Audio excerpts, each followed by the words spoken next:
What's going on, Misfit Nation? Welcome back to another episode of the Misfit Wrestling Podcast. I am your host, Matt, the Misfit. This is your Stardom 5-Star Grand Prix 2024 Night 1 review. Joining me on this show is my good friend Jason Ingram, the man or Blitzball Champ. What's up, man? Hey, what's going on, folks? Good to be back on here. Yeah, we got a lot to talk about. There's a lot of matches on the show. But before we do that, I need to do my pluggies because, that's how that works. YouTube.com/@Misfit Wrestling Podcast. Pile Driver Pulse on Twitter. Misfit Wrestling Pod on Instagram, even though no one uses it anymore. Audible, Pandora, Amazon, iHeart, Spotify. You can find the Pile Driver Pulse show on Sundays, which will be coming up tomorrow. I'm going to be talking about some other things. Including what's next for Julia. Well, we might even talk about her because she's almost done with her dates in Stardom. Not Stardom, where she's over with Stardom. The other show, the other promotion in Japan. You know which one I'm talking about. Yes, Marigold. Yes. But let's get on to the 5-Star Grand Prix. The 5-Star Grand Prix kicked off this morning at around 3 in the morning, I think it was. Yeah, it was 3 or 4 in the morning. Which I prefer. For some reason, I don't mind the 3 in the morning ones, but I do prefer when they do at 12 in the morning ones because those get done quicker. Yes. Which I wish they would do that for. I know they're not going to do that for Wrestle Kingdom. But but anyways, I'm so mad at Stardom that they waited until after I did the graphics to release Saya Kamitani's new render. I remember you were telling me about that. I'm like, what the hell? But yeah, so overall, what did you think about how the 5 stars so far going off here? Definitely came out to quite a interesting but good start. I mean, there were a barrage of opening 5-Star Grand Prix matches that I enjoyed. Just a good bag full. Yeah, a lot of people enjoyed the last stretch of the first night. Yeah, and even some interesting surprise upsets. Yeah, one of them I was not expecting. We'll talk about it when we get to there. But yeah, I enjoyed for what I saw here. So far, my pick to win is not doing too hot, but she may come around because I do have an interesting thought about that because when I watched the match, she seemed very not angry, but what's the word I'm looking for? Annoyed at somebody who got involved in her match, and I'll tell you about that when we get there. But we got the first 2 matches on the show, which are not 5-Star Grand Prix matches, which is the 6-woman tag and the 8-woman tag. We do want to mention that Natsupoi, who is the new World Stardom champion, which I want to make a point, only 2 members of Oedo Tai have ever won the World Stardom Championship, which is weird to say that. Very, very much so, but and they were both leaders. Have changed. So. But yep. But I don't hate that decision, by the way, because I'm like, if you're the world champ, why do you need to be in the tournament? You know what I'm saying? Yeah. I don't mind that decision, which is why I wish they had done the same thing with Natsupoi, but we got a good match on Natsupoi in this tournament, so I'm not that upset about that. What do you think about the new look of Maika, by the way? We'll get to her, but I think she looks fantastic, and the change of entrance music that kind of caught me off guard a little bit. I'm so upset now that Flower Party is gone. That song was a banger. Yeah, it was definitely one of my favorite Stardom entrance scenes. I can't not see her. I can't just when I look at her, I can't not see Utami now. Yeah, I definitely get what you mean there. I think she looks great though. I think she definitely looks great. It's gonna grow on to me. I was under the impression I could have sworn she said she was never gonna cut her long hair. But it's really interesting. It's like I see most of these ladies go through a barrage of wardrobe changes, and then there's that few handful that you might not see a different outfit until 6-7 months later, sort of thing. So it's really interesting. I mean, I know Hasuki dyed her hair black. I saw that. So, which I'm like, okay, she looked great with her black hair. I don't mind it. Oh I think yeah. Oh, it was definitely. like a little shade of her looking away to tie it a little bit, not with the ponytail. The ponytail was great. Well, she brings it back every now and then. So, but yeah, we got the 6-woman tag match, which I believe I don't know if it was on. Was there a pre-show match? Yeah, that was a pre-show match. Okay, so it was the 6-woman tag. That was the pre-show, right? Yeah, Or was it both? because they showed on the YouTube, they showed the 2 non-tournament matches and then one for free. Okay, so technically, the 6-woman and 8-woman are pre-show matches then. So technically, if you want to count the Saori Anou and the J match too, but yeah, we got stars. We got Koguma, Saida, Koguma, which is a lot of Kogos in one match there. They took on and defeated lovely Lady C. Love her new look. The short hair is growing on me. At first I wasn't against it, but then I'm like, yeah. Oh, I don't mind. I totally Hina don't and mind. the only member of Stardom I believe is not associated with the group, Rion.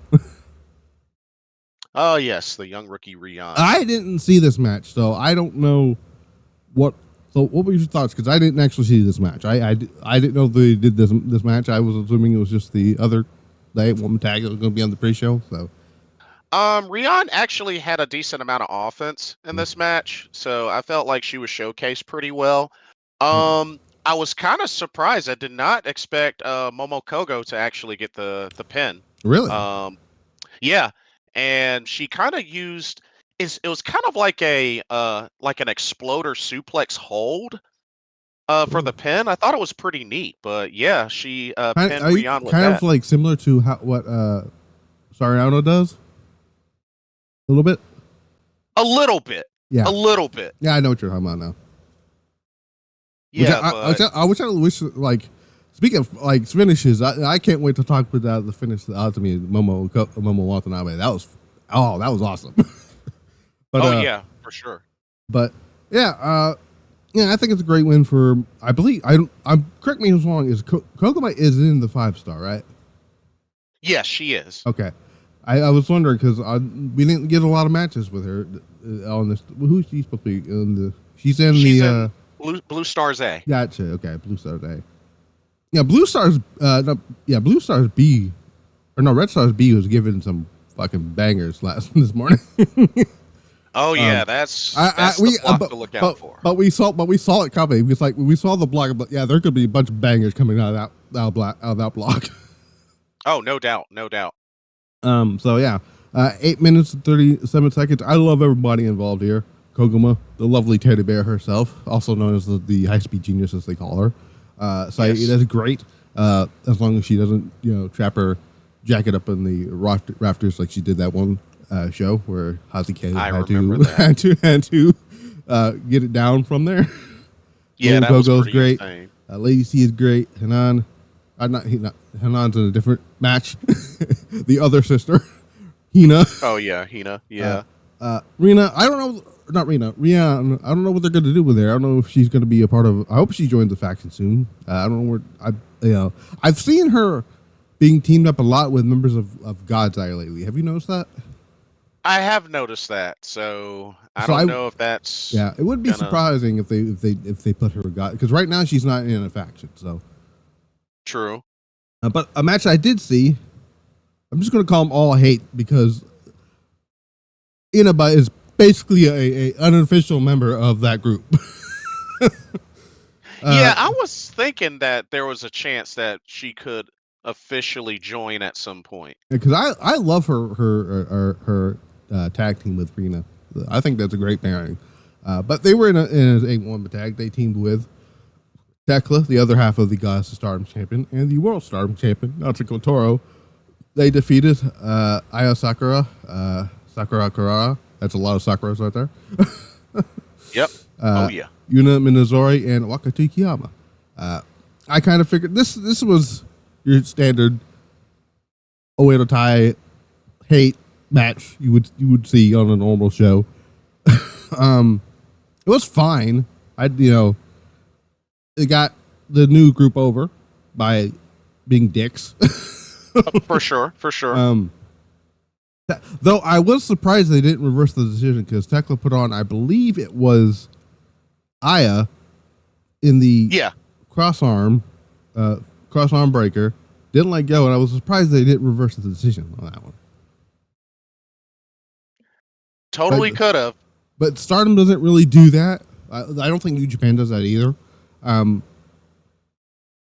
mean, it's fine if they don't, because to me, reversing the decision is kind of stupid sometimes. But right. But yeah, I thought this was fine. I love seeing the.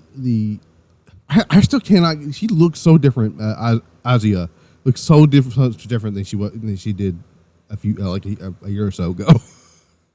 Yeah, but I am happy to see that she's kind of broken away from her sister to really kind of do her own thing, and she's been kind of partnering up with Oedo Tai now Hate for quite a while, so I really like her presence there. She even had matching outfits with everybody, so which is I'm like okay. Tekla, they're still trying to. I don't know how far Tekla's going to get in this group here. It seems like they're doing the setting up for something. We'll see. Natsuko Tora, it's based on events that's being played out. I have an idea of what the Dream Queendom main event is going to be based on who I still think is going to win this thing, even though it's not my pick to win. Alrighty. But because. I did say it. I told everybody, going into the Sapporo show, I said Maika's not going to make it to Dream Queendom at all as champion. You did, and I was correct. And so far, everything I've been predicting is lining up perfectly. So far so good. You're right. So, but yeah, I thought this was fine. Yuna I just love Yuna. She's great. I don't know why. I don't know what it is about her.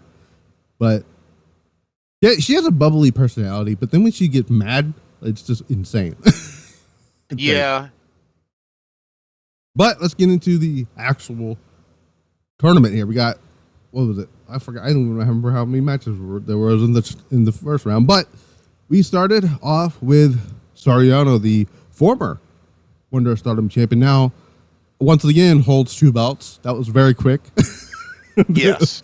She is, I believe, the Sendai Girls World Champion still. Yep. And is now 1/3 of the Artists of Stardom champions because a week or so ago they beat. Cosmic beat EXV to become champions. By the way, for one of those wondering why Mina's not on the show, she's already in America getting ready to do a month in AEW. So. I believe that. Yeah, that's correct. I believe as we speak right now, she is in America. She might be. She might appear on Collision tonight. Who knows? Maybe I don't know. But she took on Anna Jay from. Speaking of AEW, took on Anna Jay. Anna Jay looked a little bit comfortable in the Japan ring with her first time over. I thought she did fine. I was surprised that she beat Saori Anou though. Yeah, definitely was surprised at that. Very clever finish too of that match as well. Yeah, with the pin. Yeah, because it caught Saori Anou off guard too, because she tried to go for her patented pinfall, and I loved how she escaped it too with the got the Queen's Gambit on from the I don't know what does Saori Anou call that finish that pinning. Does she have a name for that? I believe she does. I cannot remember the name because I know she usually does the Temps Tendre, the little flipping fisherman, but that other pin, I know she has a name for it. I just cannot think of it to save my life. Anyway, I loved the reversal that came out of that into the Queen's Gambit. That was really good. That was smooth. But Anna Jay, I thought did fine. Again, a little surprised that Saori Anou lost here, but it is kind of a Stardom thing. You bring in a foreigner wins their first match. So, well, that's not true. Megan Bain came in and lost to Tam Nakano, but you get my point, though. Yeah, And I mean, I know this has caused a lot of buzz lately with the outcome of this match, because it's Anna Jay. And Right. I also agree. I just felt like she went for the Queen Slayer a little, maybe one too many Oh, it's times. Queen Slayer. For some reason, I call it Queen's Gambit. And she her selling could be a little better, but Right. honestly, I thought she looked good. I mean, Yeah. for this being her first match in Japan like this, Yeah. against somebody like Saori Anou was really good. And then not only that, like folks have also gotta keep in mind that this is tournament season. Right. This is the 5-star Grand Prix. And Upsets are gonna happen. and what I love about her being in the 5-star and in Stardom is she gets to learn from people like Starlight Kid and Syuri. Exactly. She learned a little bit from Saori Anou. Koguma is going to be, so she's going to learn some things or two. She's going to get some reps in. Absolutely. And you know what? If she comes away with 3 wins, I think that in itself is a big victory for Anna Jay. Yeah, so we'll see. I don't know who she's supposed to be. I don't know who she's going to be set up against next. We'll find that out. I don't know if I don't know if they released the next set of matches yet, but So her next match will be Monday, and it will right. actually be against Starlight Kid. That's going to be a tough. Good luck with that one, Anna. Yeah. Because Starlight Kid had a banger with Syuri, and we'll talk about that. Speaking of matches that were a little weird to see, Konami and Raka, and I jokingly tweeted, I'm sorry that Konami, I said, Konami's cool, sorry you have to carry this person. But Konami won, as she should, because I think people would have been really mad if Konami lost. Right. This was probably the only hate. Well, no, actually, not sure. The side Kamitani did match too, but this is one of the only other matches outside the side Kamitani match that featured interference from hate. Oh yeah, definitely plenty of it. And you gotta love, the handshake, then both turned their backs and then tried to get the jump on one another. I thought that was pretty funny. I loved how after the match she Konami, while she's down, did the handshake to Raka. Yeah. But yeah, Konami was the right choice to get the win here. I'm just glad Konami's back full time, and I'm glad she's in the 5-star this year too. Yeah, it was just crazy timing how I met Konami in Philly, and then like a week or two later, back with Stardom full time. I'm just like, that's so funny how that happened. And she probably was like, she'll probably be like, I forgot to tell you, I'm going to be rejoining Oedo Tai at the end of the year. Yeah, like it was just so funny how all that came to fruition. This match was fine. Rock is still not like one of my favorites. I don't really care for her matches that much, but I love Konami. Konami's great. Oh yeah, absolutely. Yeah. So next match, by the way, that game. So score for keeping score. Anna Jay has 2 points for her, and Konami also has 2 points on the same block, I believe. Nope. Blue. Konami and Ruka is Red Stars A. Okay, yeah, that makes it. Yeah. But my point is, they both got 2 points on the board now. So yes. And I correct me if I'm wrong. I don't know if this is something that they've done in previous. Was over the top rope a thing in the 5-star Grand Prix at all? I think it was only Cinderella tournament. Okay, because I saw Tomoka go over the top rope, and I'm like, oh my god! And the bell didn't ring. I'm like, oh thank God. I would have been so angry if that match ended that way. Yeah. But yeah, as far as I know, Cinderella tournament. Kevin Miyu Amazaki took on Xena. This is a Blue Stars A block match. I'm going to be honest with you. I was looking down, and as soon as I looked up, this match was over. I thought it was pretty funny. I kind of figured that they're probably going to give the Miyu this one win and probably not wins after this. So, yeah. I didn't think Xena was going to win in here. I don't think Xena's going to do very well in this tournament. If I'm being honest with you. Yeah. Neither do I. I don't think the same thing for Miyu, unfortunately, and I love Miyu, but I do love her new look, though. I do like the new look. Oh yeah, with what was it, the light brown hair, or kind of almost like blondish? Which, by the way, their name is Neo Genesis, and I'm, I know I said I'm like, it's not gonna matter what they're gonna call it, because I'm gonna call it Crazy Kids. I like the name Neo Genesis. Yeah, and I like how each of them have kind of like a remix to their previous theme. Well, outside Starlight Kid and Azumi. Oh yeah, true. I would have been mad if they changed their themes, because their themes are bangers. But and I don't know if did they all get matching tattoos. I tweeted that last night, and because they feel like they all got like tattoos on them or something. Yeah, I think they're like some have them on their face. I think leg and like arm. I know. Yeah, they're I know each Azumi branded. has it because I saw it on her leg. No, it was Seira. She had it on her leg. I saw it on her leg. Yeah, but they're branded. Yeah, so might as well, But yeah. I can't really even review this match because, like I said, I looked down. This match was over. Same thing happened in the next match. By the way, 2 points for Amazaki there. Blue Stars B. Rina Yagami. This was probably the shortest match on the show. Beat Kashima. Oh yeah. Though Kashima made me laugh through this whole thing. I'm not gonna lie. Yeah. She came out with the Fist of the North Star thing. She just had to advertise that as much as she could. And listen, I tweeted out, I'm like, I want her to do the whole match with the sign in her hand. Unfortunately, it didn't happen. And then I thought I died at the fact that she got mad that she lost. I'm like, you didn't even want to be in this tournament. How are you mad? I know, right? It's like you're so busy focused on that. But it's base Kashima. You can't really do anything about it. Love Kashima though; she's great. Rina Yagami. It was kind of easy. I figured she was gonna get this win here. Kashima's not gonna.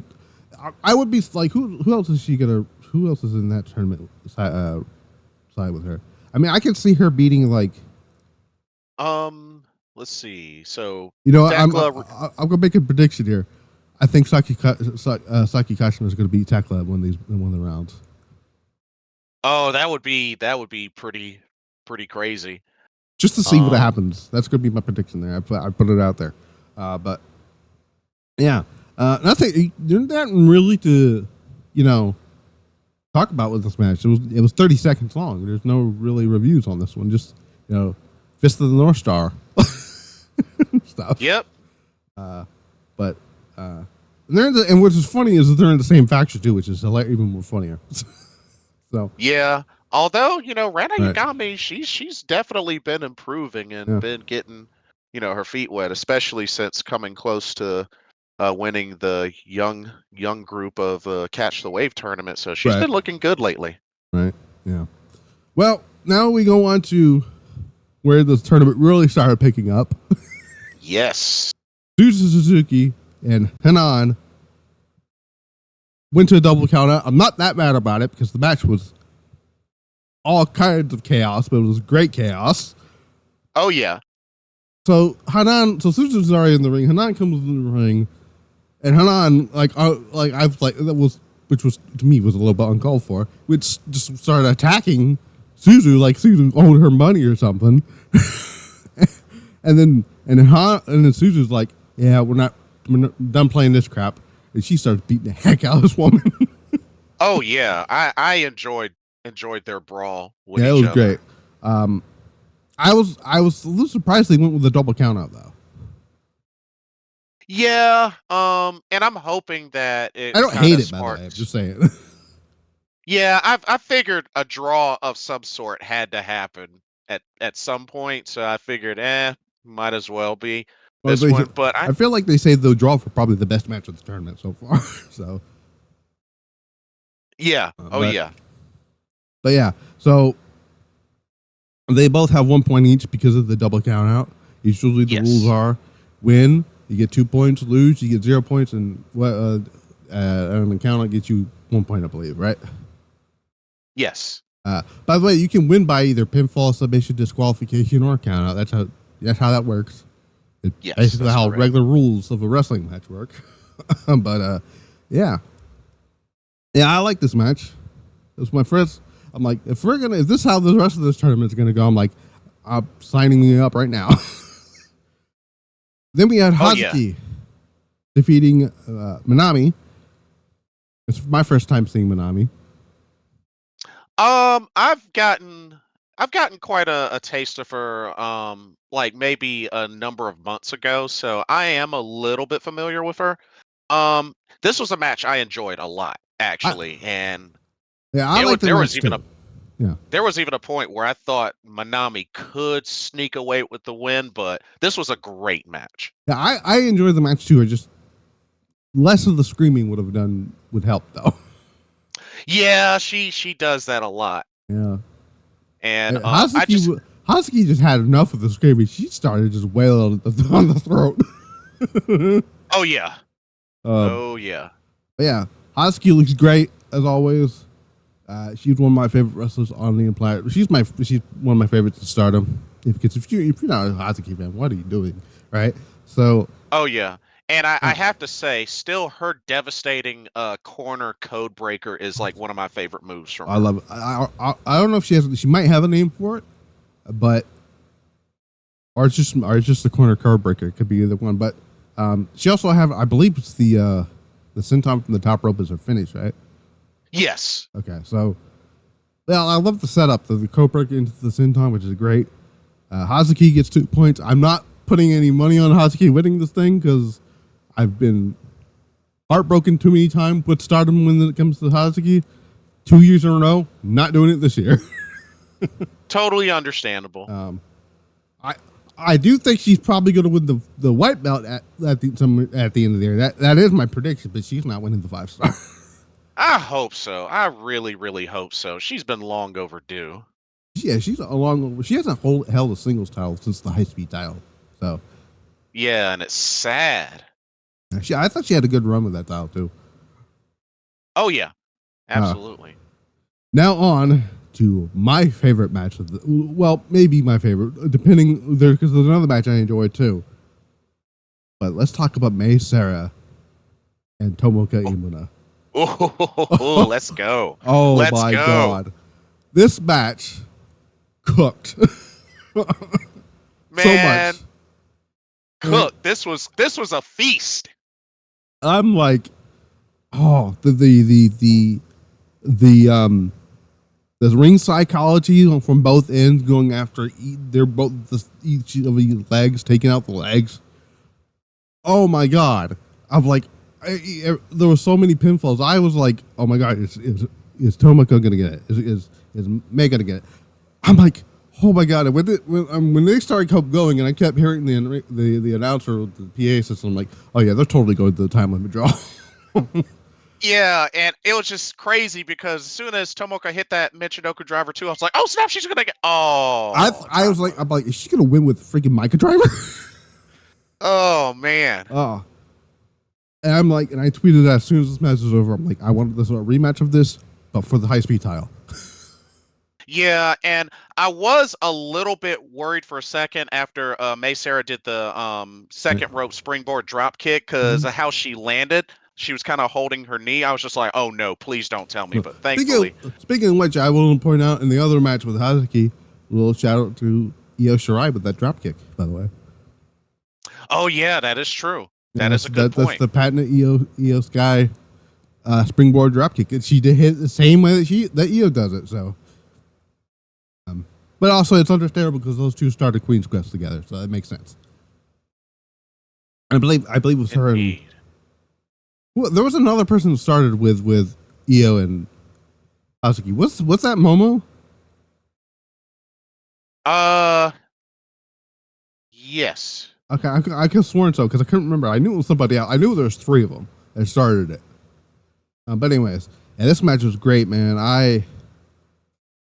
This was awesome, man. I cannot wait for a rematch. The rematch is going to happen because they're going to wrestle each other again in this tournament.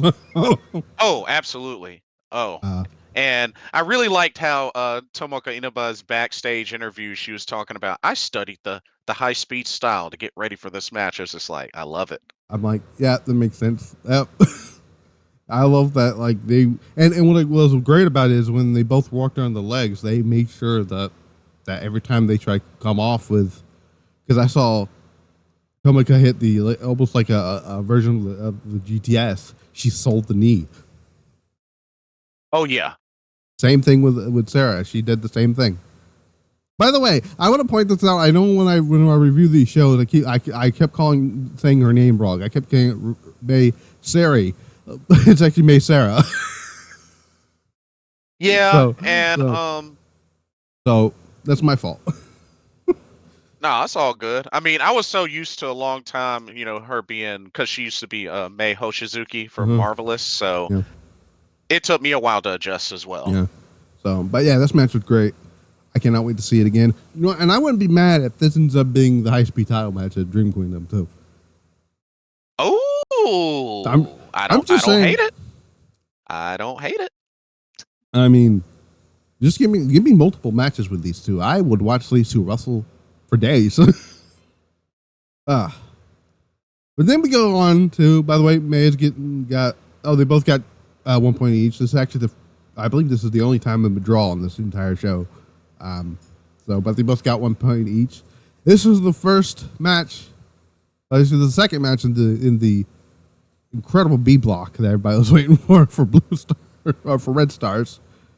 This is the first match of the Red Stars block. Therefore, I was excited for. Oh yeah, the incredibly stacked Red Stars B. Then we go to another match that I really enjoyed. Syuri taking on Starlight Kid. This match ruled as well. Yeah, Syuri versus Starlight Kid is not a common singles match that we see. So I was pretty hyped for this one. But it delivered too. It's Syuri and Starlight Kid. Man, there was one point in this match where I thought Starlight Kid's mask accidentally came off. Oh man, it was like near the end of it. I forgot what move that she hit. That Syuri hit, but the way the camera was set, it made it seem like she her mask fell off or something. I'm like, well, it didn't. I'm like, oh, that's a damn good camera angle thing. Yeah, no kidding. Yeah. So, what did you like about this match here? Just the overall clash of styles between the two, and just I like how the submission back and forth, because both of their submissions are very similar. I mean, the Syuri Byakuya and the stretch plum from Starlight Kid. Right. I really like the back and forth there, but it just goes to show that, I mean, Syuri can hang with any style. Yeah. And Starlight Kid just more and more, like, I still truly believe that even though she might not have really, gotten a lot of notoriety back in Stars as much as Oedo Tai, and now Starlight Kid has definitely become quite the star in Stardom. And she's massively improved too from when she was in Stars. Indeed. And it's just, I love her fighting spirit and just really the wrestler she's become. Like, she was already a great wrestler in Stars, but when she joined Oedo Tai, it was that character change that helped. Right. And this match definitely went the distance. Right. It would not have surprised me if this would have been a time limit draw. Like, right. I felt like I thought it was going to too, the way it was playing out. But for some reason here, it was Wikipedia has it listed as a pinfall. I'm pretty sure she made Starlight Kid tap out. Yeah, she did, to the Byakuya. Which was disgusting to look at, by the way. Yeah, as soon as Syuri wrapped her leg around Starlight Kid's arm, I was like, yeah, she's not getting out. I'm like, you can't pay me a lot of money in the world to take that move. Yeah. Man, this is great. Syuri off to a good start so far. Not really a good start for Starlight Kid, but there's a good chance that she could rebound later on. Oh, I expect her to. Yeah, I expect her to. I don't think she's still not my pick to win it, but I think she'll get as far as maybe the quarterfinals, maybe. But yeah, another I match. can see that. Yeah, another match I really enjoyed because these two have all the history of the world. No introduction here needed with this match. Azumi, Momo Watanabe. This match also cooks. These two have great chemistry with each other. They know each other so well. Oh yeah, like Now I mean, I mentioned earlier a match that was had something that caught my eye a little bit. I don't know if everybody else noticed it. okay. Momo Watanabe didn't really play dirty in this match. Sure, Konami got involved, but Momo didn't look very happy about it. He knows that. Interesting. Because outside of that, because if you think about it, outside of that, Momo didn't really do anything that was illegal in the match. That's a good point. That is a good point. Which is something she did last year too. And I tweeted, I'm like, last year she brought it. She made it feel like this was the old Momo Watanabe. We're going to get the same thing. I think we're getting the same thing again like we did last year. You make a good point. Because I've already said Momo was my pick to win the thing. I don't think she is going to. I think the one who won the next match is winning the whole thing. But she's going to play. She is going to play. She is an integral part of what's going to happen with a certain somebody down the road, and it's making it very clear now. Like she didn't really do a lot of stuff in this match that she never even used the bat she came out to the ring with. She normally uses it. She didn't use it here. That's true. That's usually her go-to weapon, and she didn't use it. Now let's talk about the finish of this match, okay? Because so. Azumi hits a Canadian destroyer, gets a 2 count. I'm like, okay. I'm like, first of all, I thought she was going to go for La Mystica from the top rope. No, this MFer. Oh, yeah. Decided, now I'm just going to do a Canadian destroyer from the top rope. Yeah, that was pretty nasty. And then to add insult to injury, Azumi says she. Oh, yeah. I was not I mean, I kind of expected Azumi to get the win here after basically what was going on here. But Momo, the story to me right now, which is going to be a very good play point to go on to the rest of this tournament, is watching out what Momo does from here on out. Because I'm just saying, I would not be at all surprised if Momo helps Saya Kamitani win this tournament and then win the championship. Because as right now, it does, from everything it looks like, it does seem like they're going to be heading into Saya Kamitani as the winner here. So you feel that Saya being with hate is just like I don't think it's lasting long. A certain seed planted that's gonna because every time they do interviews with both of them, they're asked the question about the whisper in the ear, and they refuse to talk about it. That is a good point. Why do they refuse to talk about it?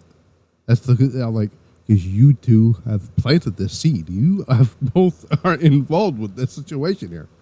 This story is not over between Saya Kamitani, Momo Watanabe, and Natsuko. This story is still going. Yep, good point. And now that they're in the same faction again. I mean, imagine if this was Momo Watanabe's way of killing Queen's Quest as it was to bring a new group in their vision the way that they want it to be instead of the same group that Momo left. Why would you want to go back to that? You know what I'm saying? That long-term storytelling. So just again, I'm just saying, love the match, by the way, but just keep an eye out on Momo Watanabe through this entire tournament. So I think Momo's good. I still think Momo's may actually make the finals though. Make the finals of the 5-star? I still think it's going to be Momo and Saya in the finals. But okay, interesting. The match that was so Asuka gets 2 points on the board. Who is Momo supposed to be wrestling next? Momo Watanabe. She wrestles. Let's see. her next match will actually be against May Sarah on Monday. Yeah, Momo's gonna win that one. Yeah, no, nothing against May Sarah. I just think that's where Momo's gonna get her win there. Which I've noticed they're gonna have I would not be surprised if most of the people she faces are from that new faction, the Neo Genesis. So, but yeah, a match that was very weird. Yeah. This was an odd match. Sly Kamitani takes on Risa Seira, and by the way, why is her music so angelic? What the hell is going on there?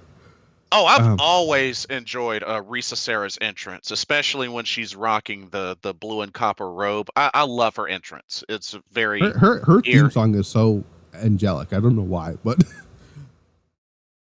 Sai Kamitani looked.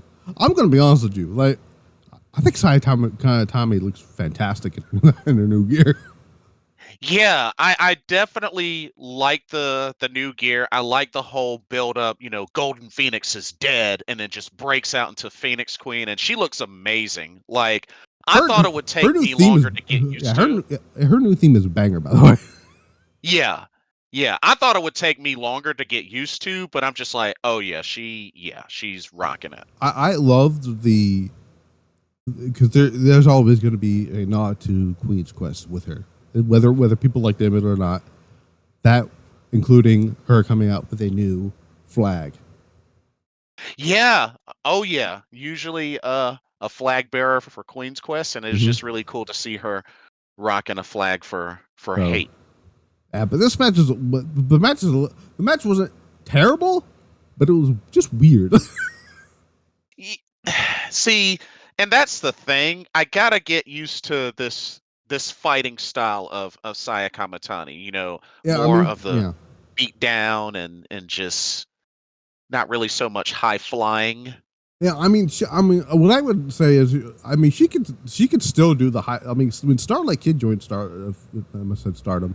When Starlight Kid joined she didn't really change up her ring style that much.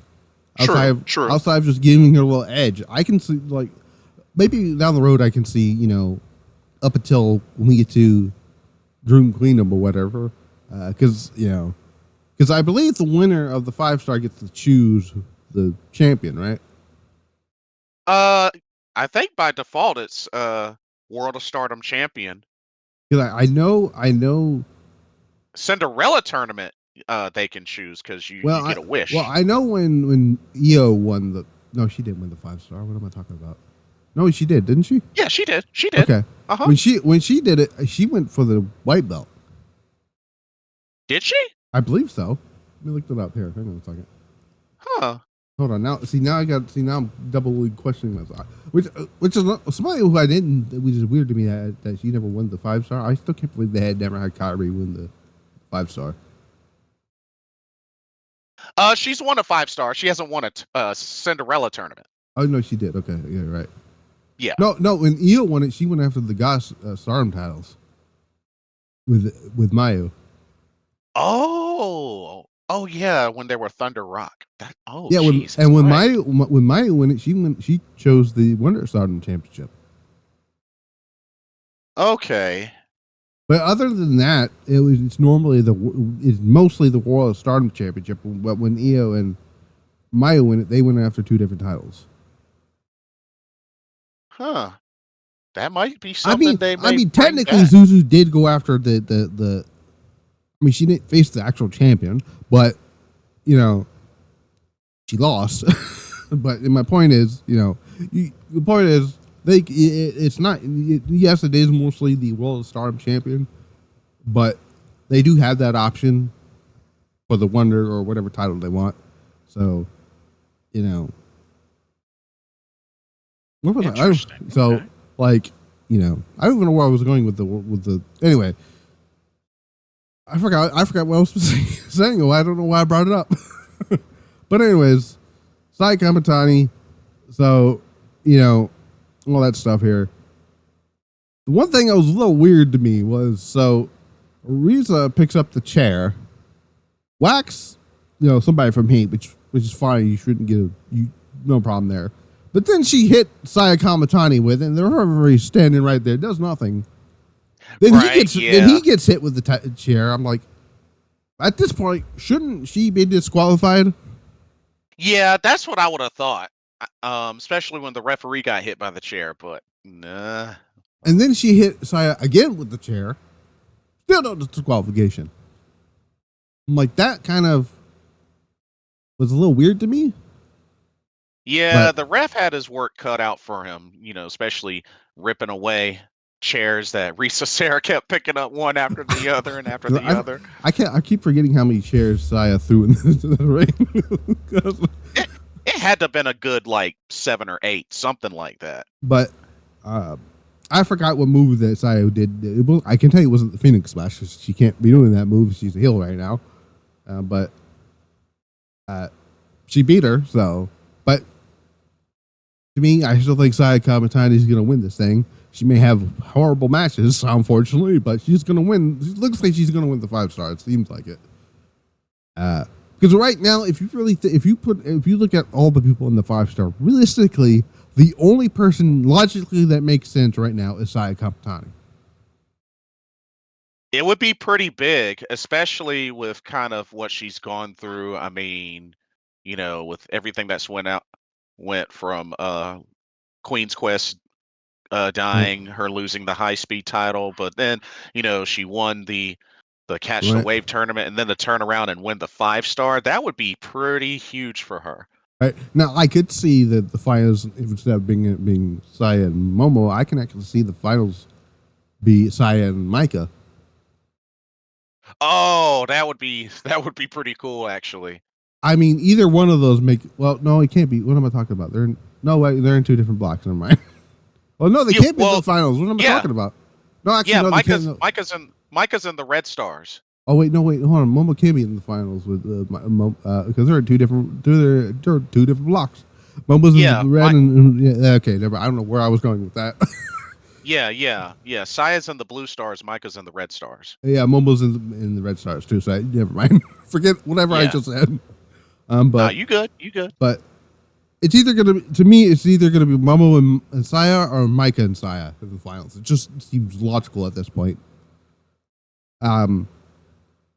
But yeah, fine match. I like Risa. But we'll see. But I don't see this going to be a long thing with Saya Kamitani. I know a lot of people have sipped their crap over this, which is funny. Which is kind of funny when you think about it, because everybody is like, "Oh, this is the end of Stardom" and stuff like that. Like, and they said they're not going to watch it again. And I'm seeing people who said this, by the way, are watching the 5-star Grand Prix, like I said they were going to. Of course. I'm like, because you're interested to see what happens with Saya Kamitani. It's it's drawing people in to see what's going to happen next. Yeah, they were going to poke their head in at some point. But I have a vision. It seems like they're playing that vision out. Because to me, it's the perfect story book ending for Saya Kamitani to do this whole thing with what they're doing with Momo, and then Saya winning the championship because Momo has had enough of Natsuko Tora's bullcrap. Because she's never really explained to from my understanding, because I go back and watch that Whisper of the Year. Guess who's not paying attention to any of this? That is Natsuko Tora. She's beating up other people. Meanwhile, Momo's whispering whatever into Saya's ear, and Natsuko ain't seeing a damn thing. Oh yeah, yeah, true. So I'm just saying that image keeps playing in my mind every time. Like, there's got to be something to that. You can't just do it and then not do anything with it. You know what I'm saying? Yeah. So I feel like there's something to that. Do you feel the same way? I think there definitely could be. There definitely could be something to that. Because I think Momo can do a baby face again. She seemed super happy doing what she did with Saya at Conversion. I'm just saying. Like, you saw, yeah. Look, you seen the smile on her face. Yeah. Oh yeah, sure did. Though I mean, it's kind of funny though. She technically did the same thing she did when she joined the Widow Tide. She started it and ended it the same way technically. Yeah, that she did. Not That the way she did. we thought it was going, because we all thought like, oh, she's going to help Queen's Quest win the match. Everyone thought this. Yeah, because especially with what she did for Utami.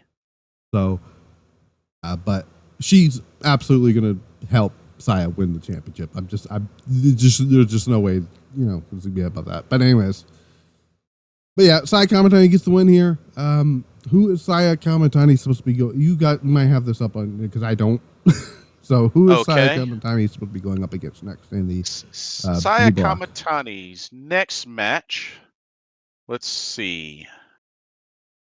Will be Monday against Tekla.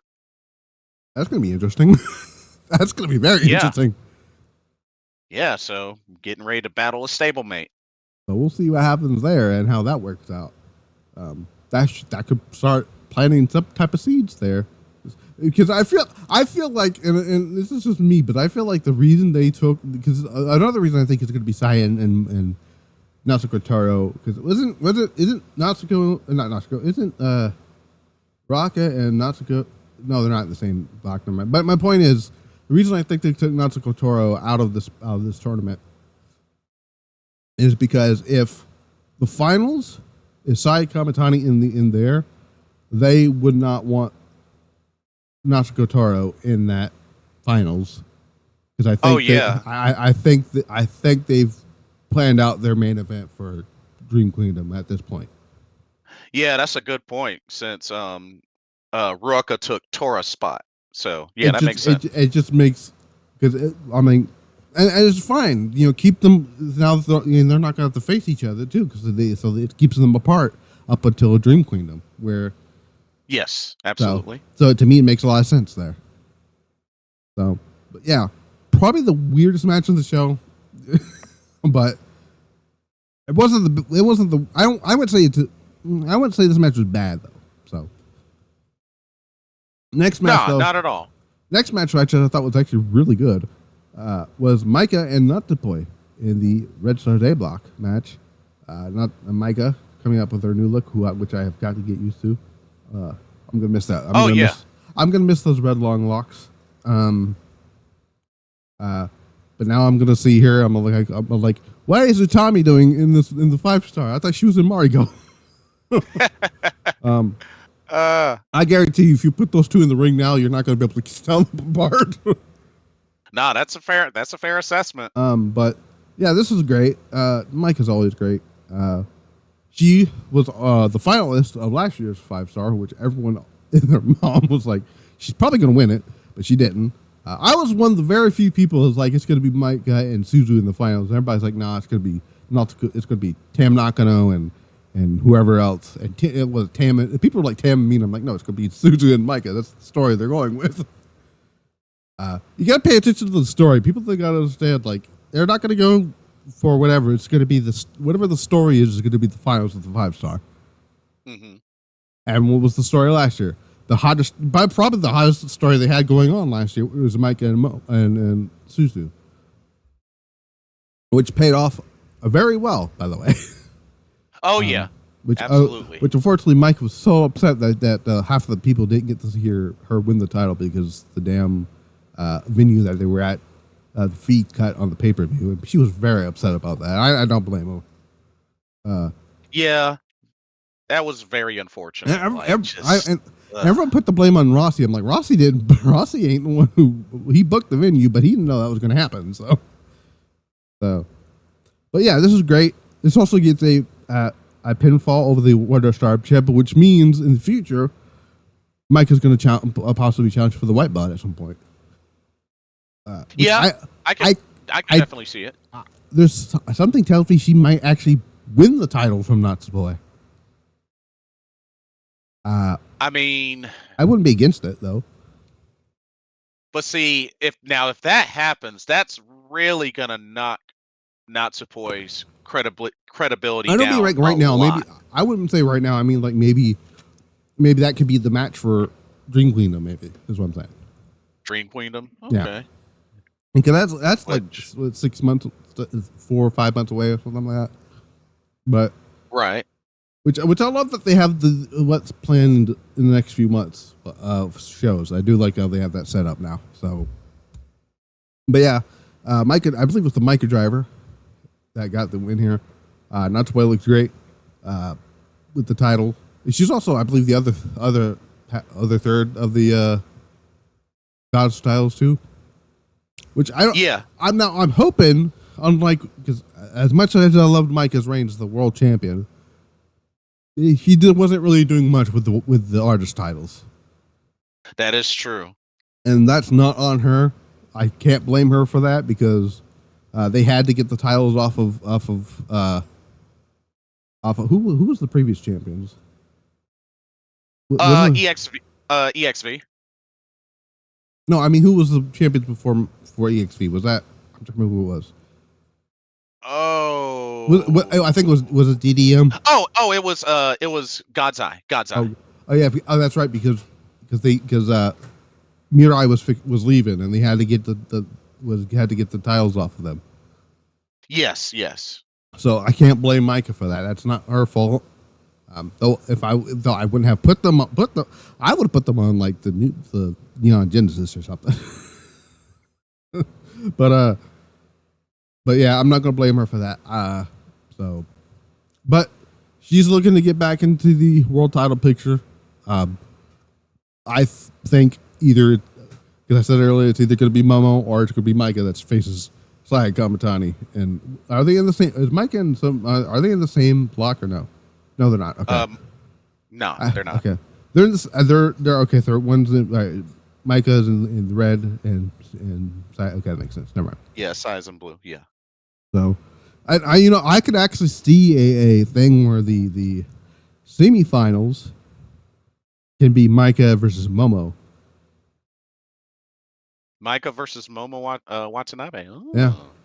Which would then set up, because then that would tell you what would, So we'll see. I can honestly see that being the semifinals there, can't you? It's definitely, with them being in Maika and Red Stars A and Momo and Red Stars B. Yeah, Right. it could definitely happen. And who Saya would face in the quarterfinals. That's a good question. The semifinals is actually a good shout. I can see Saya.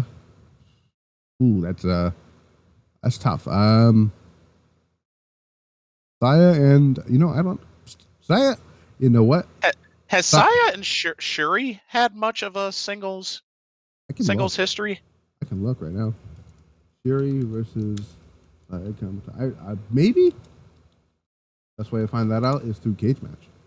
Because I still think you gotta put Syuri up there as one of the top picks to make it out of the Blue Stars. Singles matches.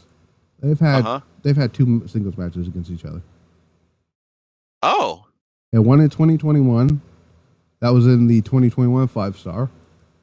And then the Goddess Tag League, one of the Goddess Tag League shows in 2021.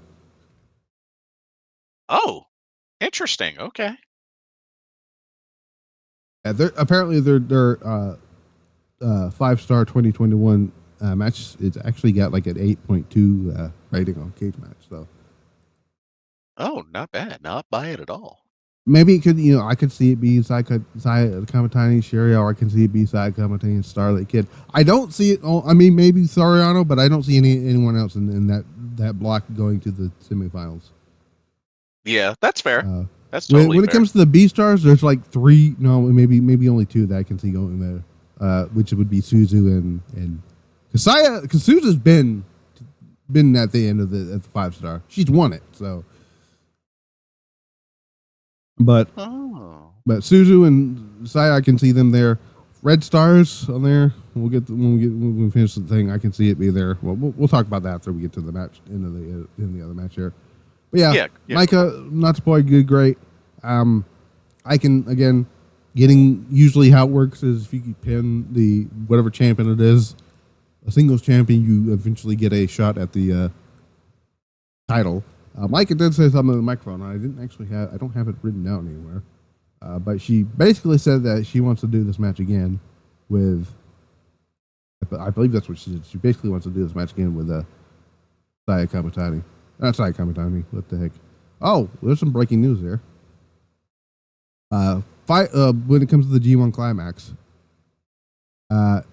Yuya Yamura has been withdrawn from the G1 Climax.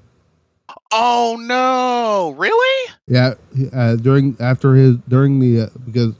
the injury he suffered in his match with Ryota Tsuji has forced him to. Oh, that sucks because he was technically still in contention. Yeah, that news just came out like as soon as I uploaded it, refreshed it. Not even. Dang.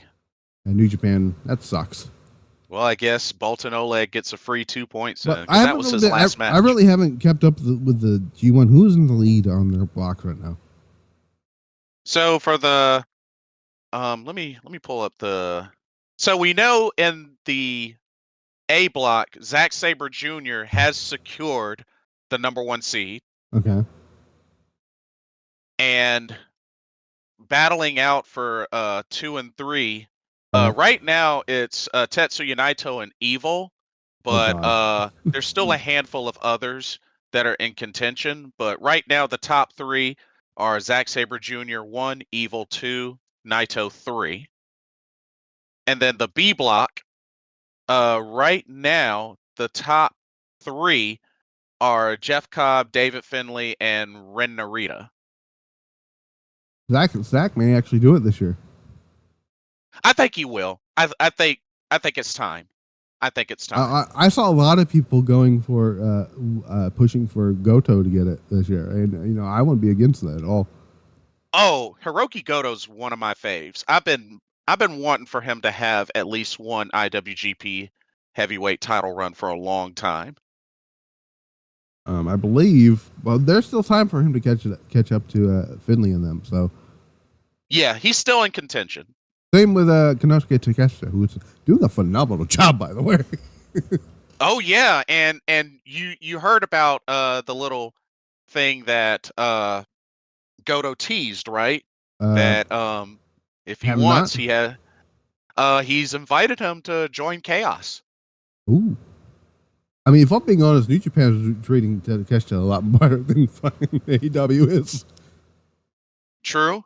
By the way, speaking of factions, Io Sky, the former leader of Queen's Quest and new ultra baby face of Damage Control, has just tweeted pictures of her match with Utami.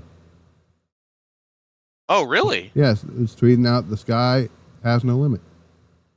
It was just random, but I love that she's just sharing images of her of that banger that she had with Utami. That's what's up. Oh, this is interesting. Okay. So Tony Khan just tweeted out that this Wednesday it's going to be Mercedes Moné versus Hikaru Shida for the TBS Championship. What? Yes. Okay. Shida and the CEO.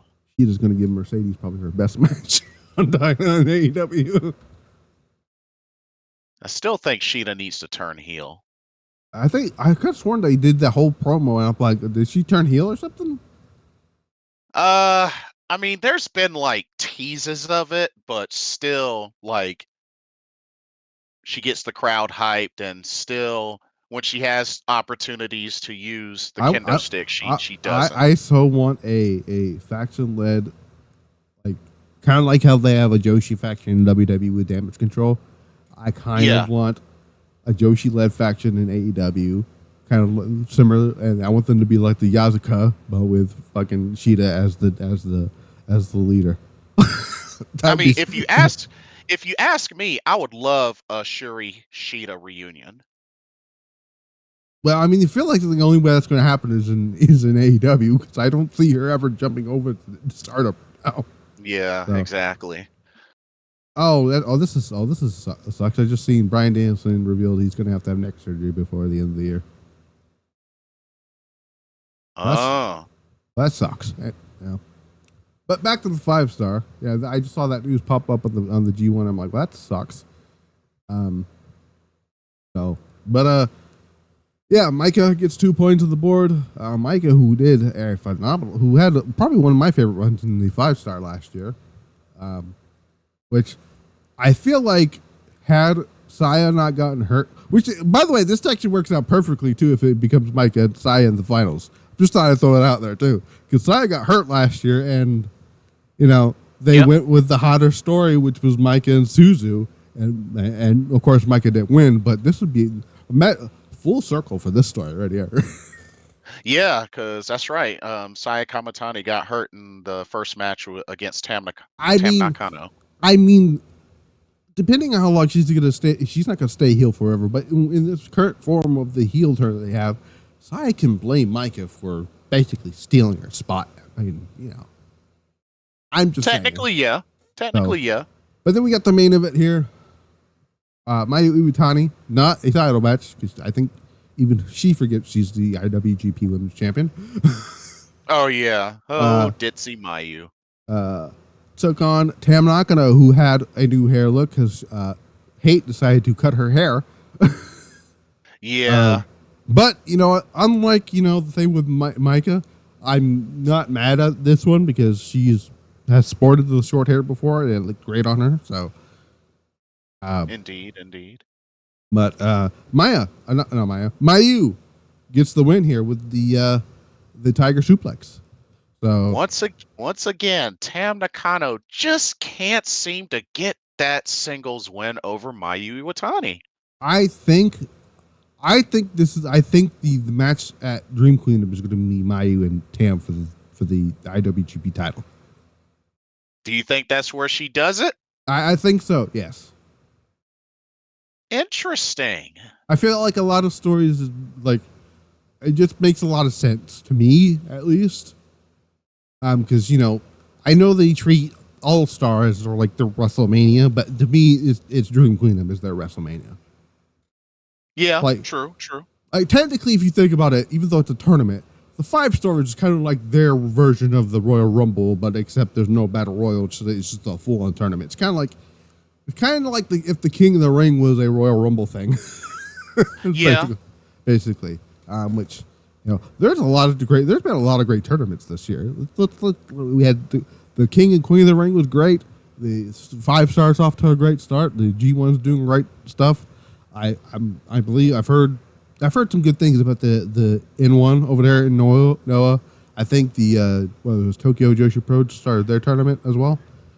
Yeah.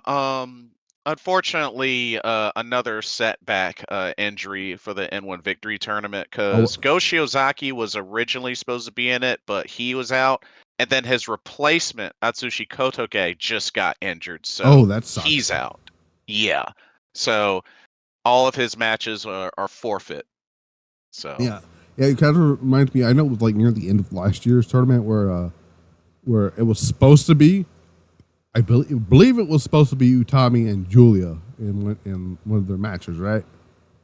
And yes, which I'm so mad that Utami unfortunately got hurt. It's not her fault. She couldn't do anything about it. It was a whole hectic schedule that Stardom Bushi Road had them going on, but her hurting her, and that kind of cost us a match we're probably not going to get for a while. Yeah.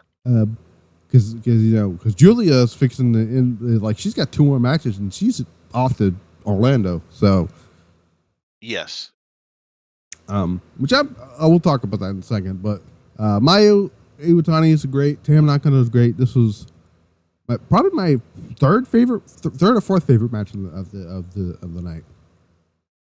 This match was great. Tam decided to put on her working boots in this match. By the way.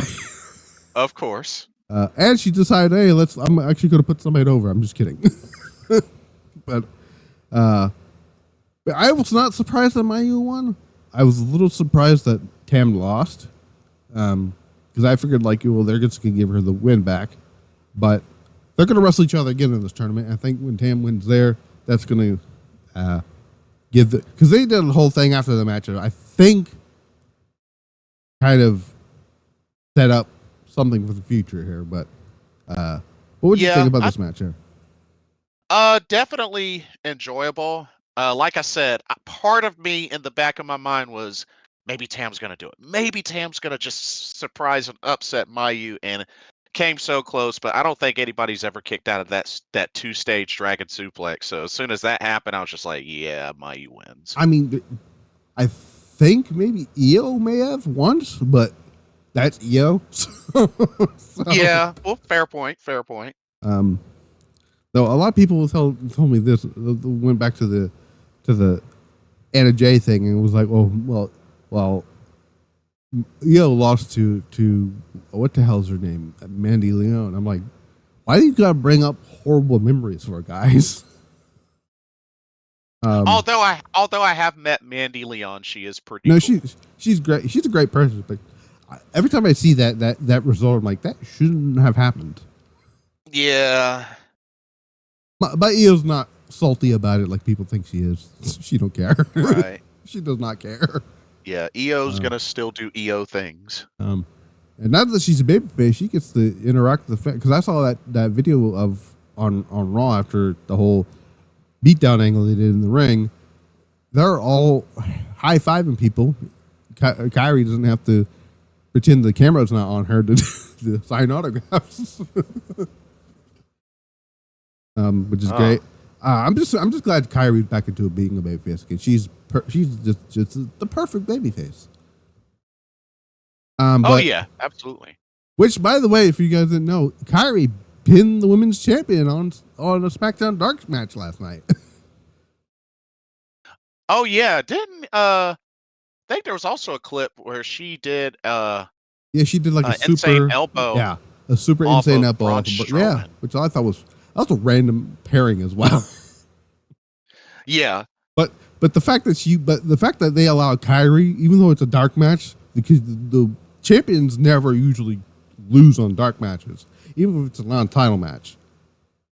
The fact that they allowed Kyrie to get a pinfall, a clean one over Liv Morgan, which really surprised me. But that's there. I will talk about that on Sunday's show. Yeah. So here is the current.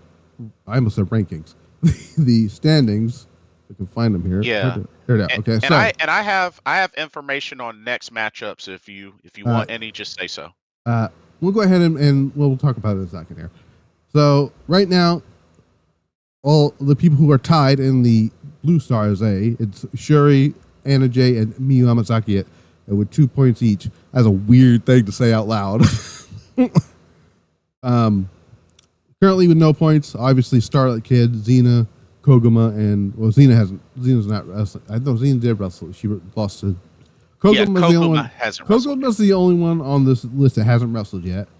But that's 0 points. We got the Blue Stars here. Suzu has 1 point.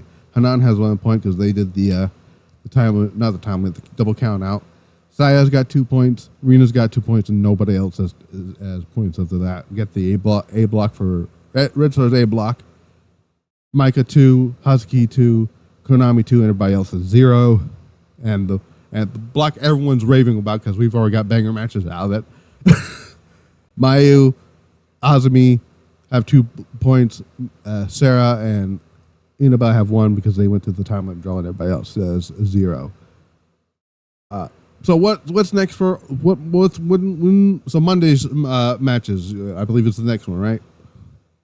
So we actually have some matches tomorrow. Oh, tomorrow. Okay. Well, by the way, I'm glad that they're going to be airing the entire show live now, so people do not have to read spoilers from Star's Twitter page anymore. So they can just watch it as it's happening, which I will be doing tomorrow. Actually, it's not technically today. In a few hours, it's going to be doing. That is true. Which I will be watching, and I'll be talking about those results on the Sunday show. So starting with the Red Stars, let's see. For tomorrow, we got Hazuki versus Ruoka. Hazuki hopefully gets the win there. Yeah. We got Konami versus Manami. That's going to confuse the hell out of me with the names. Oh man. It's basically spelled the same way except 2 letters difference. Pretty much. Yeah, Pretty much. Yuna Mizumori will have her first tournament match against Maika. that should be interesting. Yeah. Um And I'm gonna so though assume so Natsupoi's not wrestling tomorrow in the 5-star. Natsupoi, her next match looks like will be on the 15th And who does she got? against Ruaka. Okay. Hopefully Natsupoi Um gets a win there. Now there are some matches in the Red Stars that'll be on Monday as well. Is that Red Stars A or B? Red Stars A. Okay. Hazuki will then face Konami on Monday. Oh, that's gonna be good. And also on Monday, Ruaka versus Manami. I don't know if anybody's gonna really care for that one. Unfortunately, no disrespect for Minami, but Oh, I'm sorry. Natsupoi has a match on Monday. She faces her stablemate, Yuna Mizumori. okay. So those are the next 2 sets of upcoming matchups for Red Stars A. Now let's get on. Now let's see what we got for B next. Red Stars B. Let's see. Tomorrow, we got Azumi versus Mei Seira. Oh, just sticking to my veins there, Okada. Yes, indeed. That'll be a lot of fun. These two know each other very, very well, so that definitely won't disappoint. High speed action. Let's go. Let's see. Saya Ida will have her first tournament match against her leader, Mayu Iwatani. That should be good. Yeah, that should be really good. Let's see. Tomoka Inaba tomorrow will take on Momo Watanabe. Oh, just feed it all to me. Oh, that's good. Oh, Yeah. that's gonna be good. Yeah, that should be phenomenal.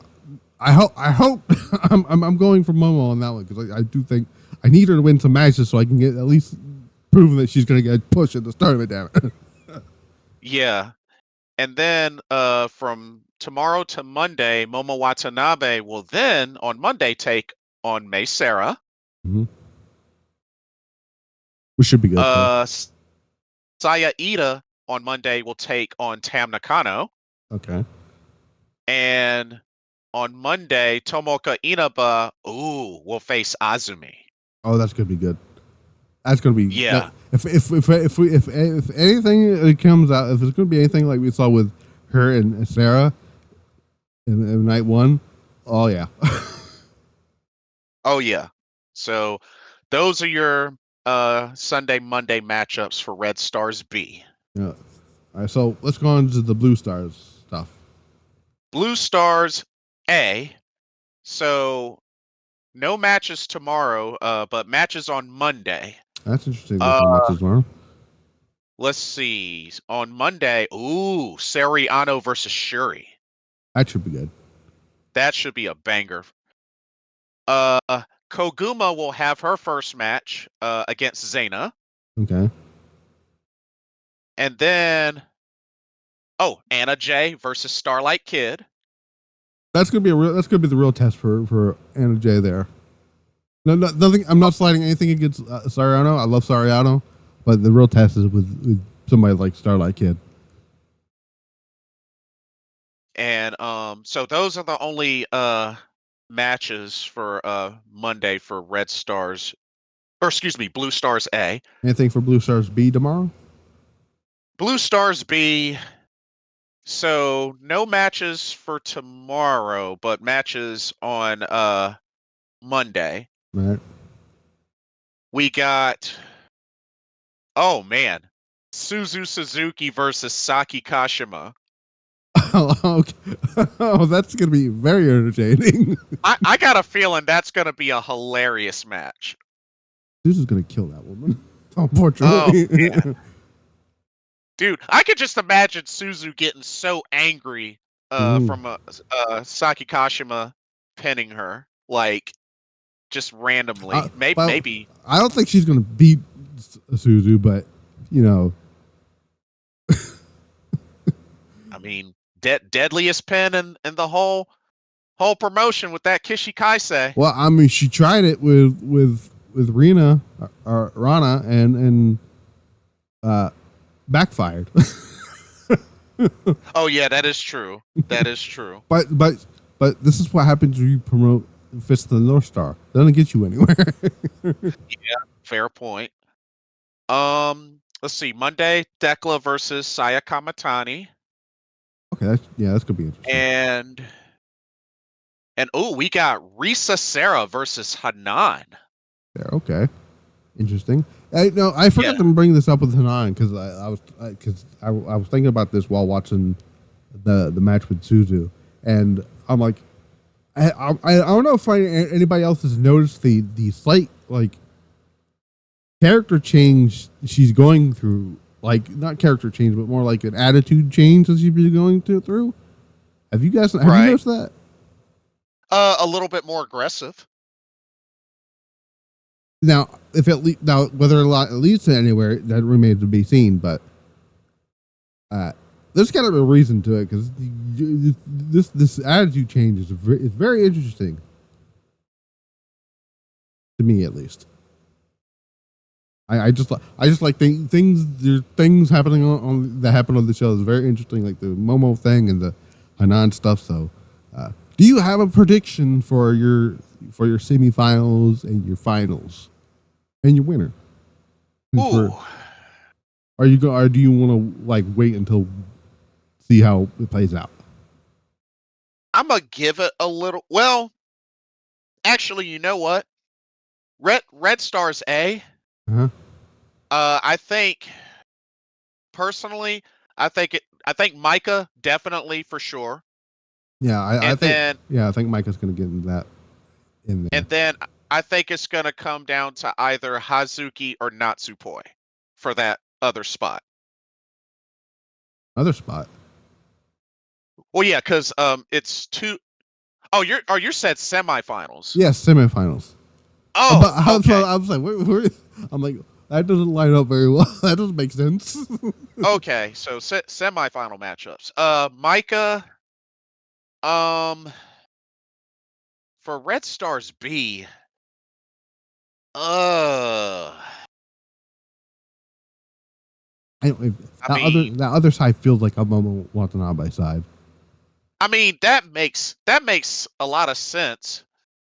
Although Tam Nakano, I think, could be a sleeper. Maybe.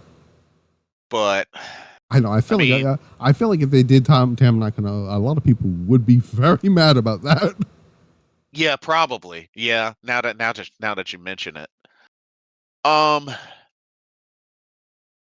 Blue Stars A, I mean, honestly, it's hard for me to bet against Syuri. Yeah, on that end, to me, it's either Saori Anou, Syuri, or Starlight Kid who gets that spot. Yeah, I think Starlight Kid could be a sleeper as well. Yeah. Now, I'm just saying I wouldn't be opposed to there is always a possibility because it was something we wanted in the Cinderella of they might go into a completely different direction and the finals end up being Starlight Kid and Nazumi. I'm not saying that's going to happen, but I'm just there's always that possibility out there. Yeah. And then Blue Stars B, Saya Kamitani. Yeah, I mean, Suzu could do it. Theoretically, could do it again, and it's not out of the realm of possibility. Because she is a former winner. She did win it last year, but it feels like, to me, it just feels like a Saya Kamitani win here for that. What is your predicted finals? Is it Saya Kamitani and somebody else?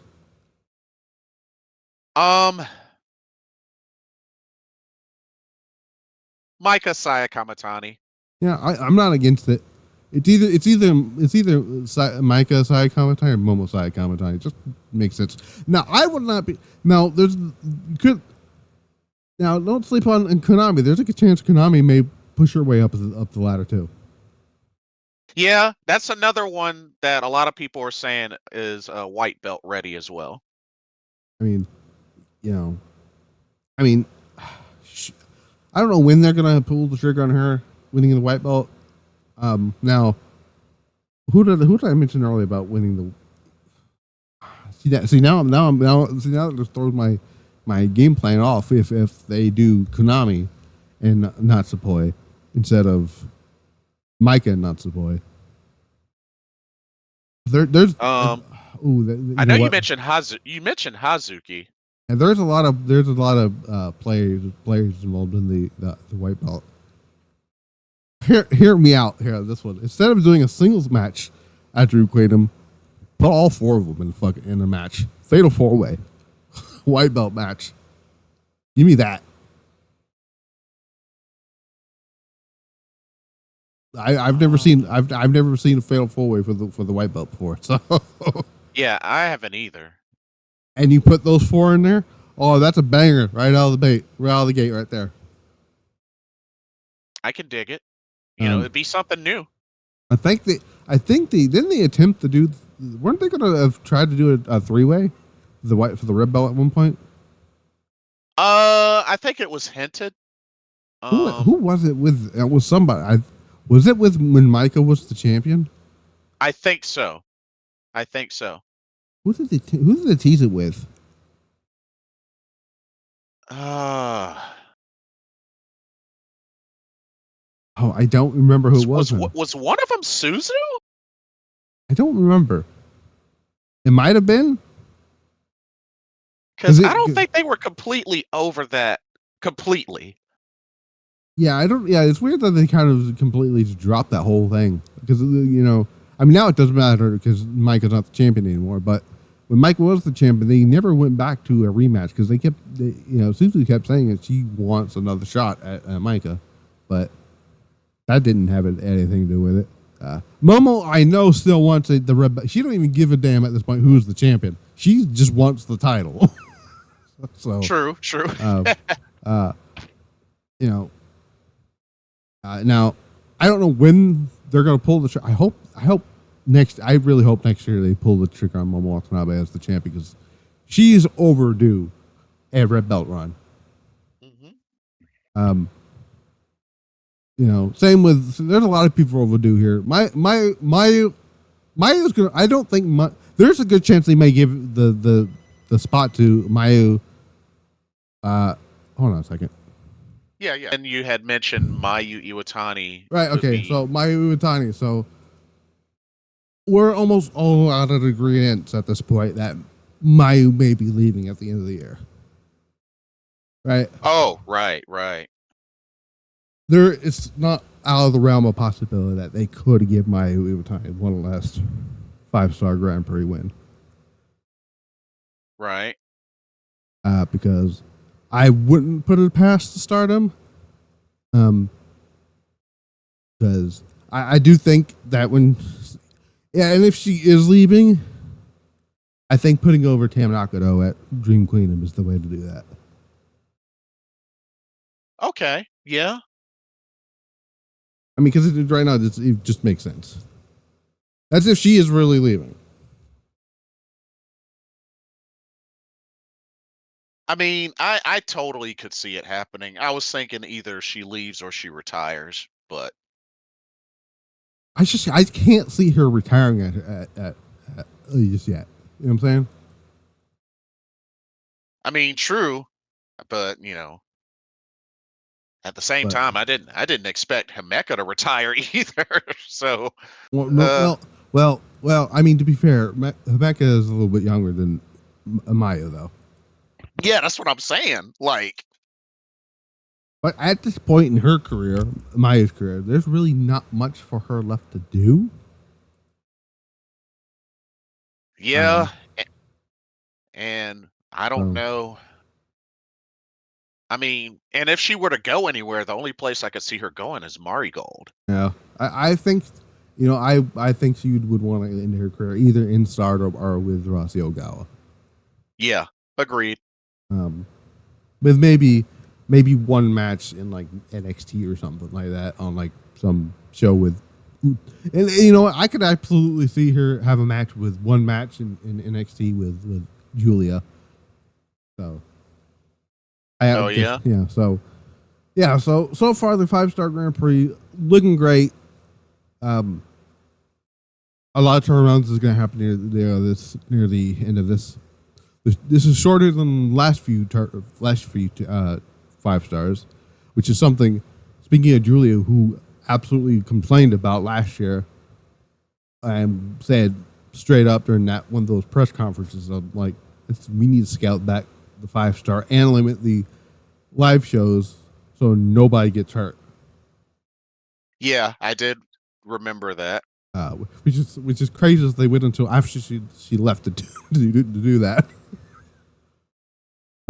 So that is the 5-star Grand Prix. We can talk a little bit about since I want to keep this as I guess we can keep this as a little Joshi stuff here. We can talk a little bit what's also coming up, which is the Marigold. Yeah, I was actually gonna ask you. So we have our 3 qualifiers, and I wanted to ask you, who do you think the 16th competitor that's supposed to be from a different promotion is gonna be? Well, I'm almost positive that that 16th is somebody from WWE. Yeah, I'm thinking there's a good chance it'll probably be somebody from WWE. Now, I know she's supposed to be injured. That's what they're saying, but I would not be shocked or surprised if they wrote off Dakota Kai to come over to Marigold to do the Marigold Dream Star.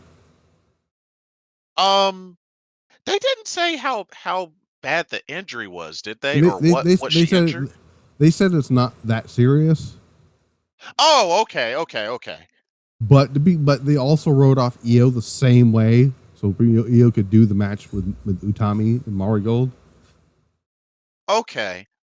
I was about to say, I thought she retore her ACL. No, or I something don't. like No, that. I don't think they did because she just became a babyface again. That would be kind of messed up if they did that happen.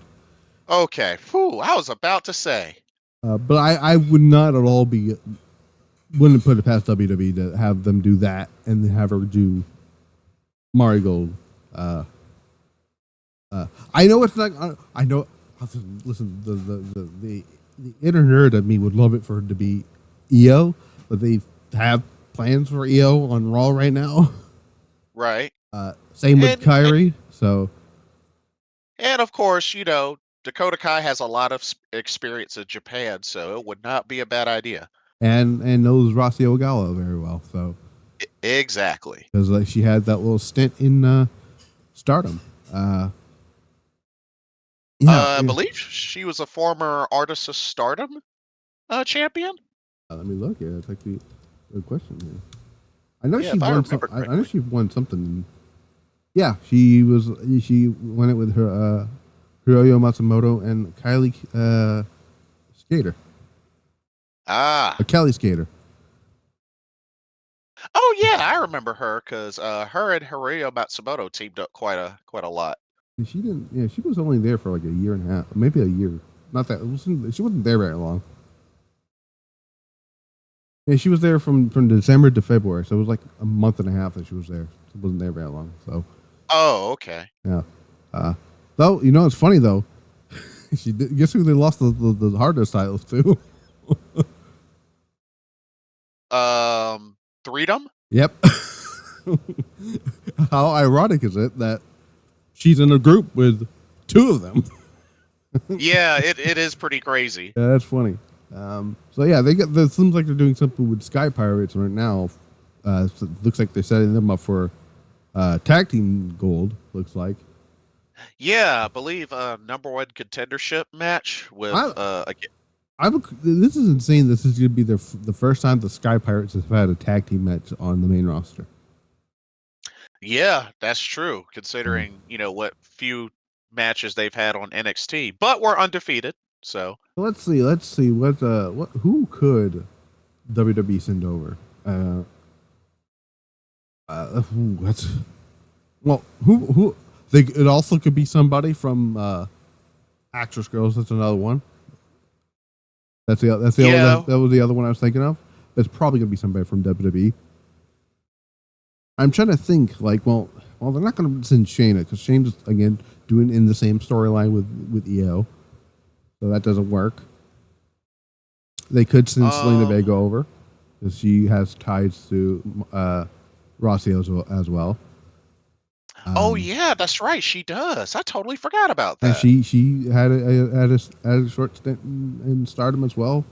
Let's go here. It won't. I know she's hurt, but it would never be Asuka, unfortunately. Which is sad and which sucks because I would have loved to seen Asuka tear it up with some of the girls in Marigold. So Do you think it'll be somebody from perhaps NXT? maybe, but it feels like it could be. You know, a lot of people throwing Natalia's name around. She just resigned, so. Now I could see Natalia benefiting from it. It could be that. You know what? I know they're just doing stuff with her, but I would love to see Piper Niven do some stuff. Oh, that's a good one. Tegan Knox. They're not doing anything with her. That's a good one. Hey, that's a great idea, actually. Tegan Knox. Why not? Why not? Not really doing anything with Candice LeRae. Send her over there. Yeah, I felt like her and Indy Hartwell were doing something, and then it just stopped. Everybody else is kind of hurt right now, so I can't really do anything there. If you were talking about NXT, I mean, technically they have somebody from NXT on the roster already. If you really, oh yeah. Technically, that's let me look here. Let's see what we got here. I mean, if she wasn't in such a big, storyline here and there, I would say Cynthia Hale there, but yeah. Let's see. Okay, I was going to say Stephanie Fakir, but they seem to have plans for her too. So, yeah. Trying to think here. He wasn't the champion. I would have absolutely said Roxanne Perez, but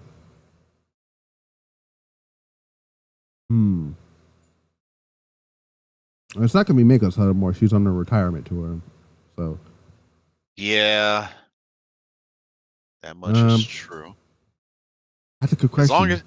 As long as I get my rubber match between Mako and Syuri, I'll be happy.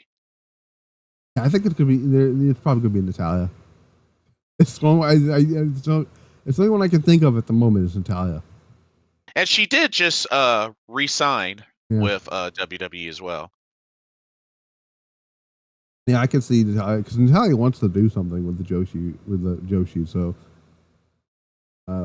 though I know she's technically a free agent right now. Heck, I'm just gonna say it right. Have Becky Lynch go over there. Oh man, that would be pretty crazy. That would be pretty crazy. That would definitely. I mean, for that being their first tournament, their first round robin tournament, that would be quite a way to kick things off. You add Becky Lynch in there? Oh man. I mean, Becky Lynch would be all for it. She loves the Joshi wrestlers. Oh yeah, that she does. She does. Becky Lynch versus Utami? Come on now. Come on now.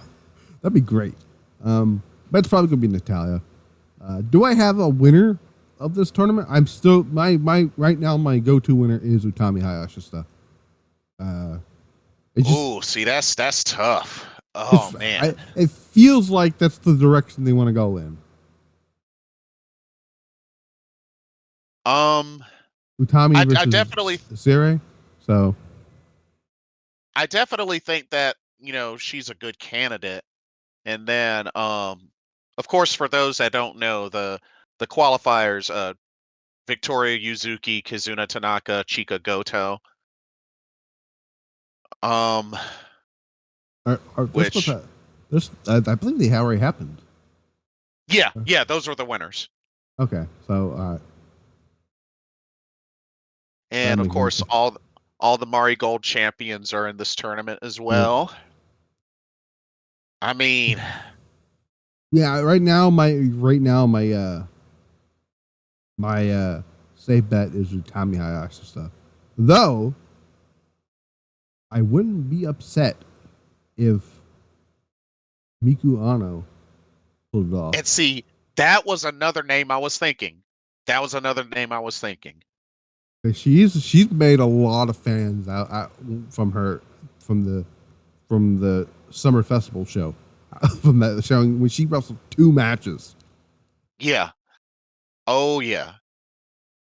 And I'm really curious to see how they're gonna split the blocks. Because it's not a big tournament. Well, I mean, Yeah. it's not a big field, is what I'm saying. Because I'm guessing they're gonna do A block and B block since there's 16. I mean, technically, it's the whole roster is doing the tournament, basically. Yeah, when you think about it. So yeah, and I was thinking about this too, since they're on the same. Would they do anything with Tokyo Joshi Pro, or no? Oh, good question. I mean, Who is a great Sayaka with? Mainly. Or Sakura. I'm sorry. I mean, they could have put her in there. They could. Who was the names of that Julia and them wrestled at that Noah show? At which show? The show that had that Julia and Utami and them wrestled on. The Noah show. I remember who they are. I'm trying to remember who they were now. Let me see if I can. Oh man, it was a while back. You're talking about the Wrestle Magic pay-per-view? Yes, that's the one. Okay. Oh man, I should know this. I did a review of this a while back. Let me see. I know I talked about it, but let me see if I can find it here. Pulling it up right now. Yeah, I'll race you. I found it. Here we go. You got it. Okay. So it was Nozuki, Sakura, Takasi, and Tamika, Tamayuki. No. Takumi Aroha. Yep, that's who it is. That's who they wrestled. You know what? Wait, is Nozuki wrestling for she's in the tournament. Okay, so okay, that's all right. So that writes her off there. What about Miyuki? I wouldn't be against it. She's freelancer. Still current DPW Women's World Champion. But yeah, I wouldn't be against her being in it. I know Noah really doesn't have a women's division, but they Correct. they do throw in women's matches on their shows. Yeah, especially the Monday Magic. Which I believe they have, like, mostly with like people like from Wave and stuff like that, right? It's a variety. It's actually a variety. I'm trying to figure out who is her, so she's okay. Oh, so she wrestles some Marvels, so that makes more sense. Okay, yeah. That makes a lot more. Who else is wrestling for Marvelous? Let's find out. Great Sakuya, which I know she's wrestled quite a bit on the Monday Magics, but that's also the alter ego of Riko Kawahara, who is Marvelous as well. All right, let's see what else we got here. I'm just looking to see if others' names are right. Wait, I know who Mio Momono is. Oh yeah, another great name. I could, I do believe, don't they have some type of, like, I need to figure out who all Marigold has a relationship with. We know one of them is actress girls a little bit, not a lot of it, not a ton of relationship with actress girls, but there is something there, and we also know a little bit of WWE. So correct. Man, if Kyrie wasn't busy doing stuff on television, I would send Kyrie over. I do think at their next big show, Kyrie's going to do that one. But yeah, I could see Rossi definitely wants her on a Marigold show. No doubt about that. He's already had. Yeah, I think Io's going to be back too at some point. And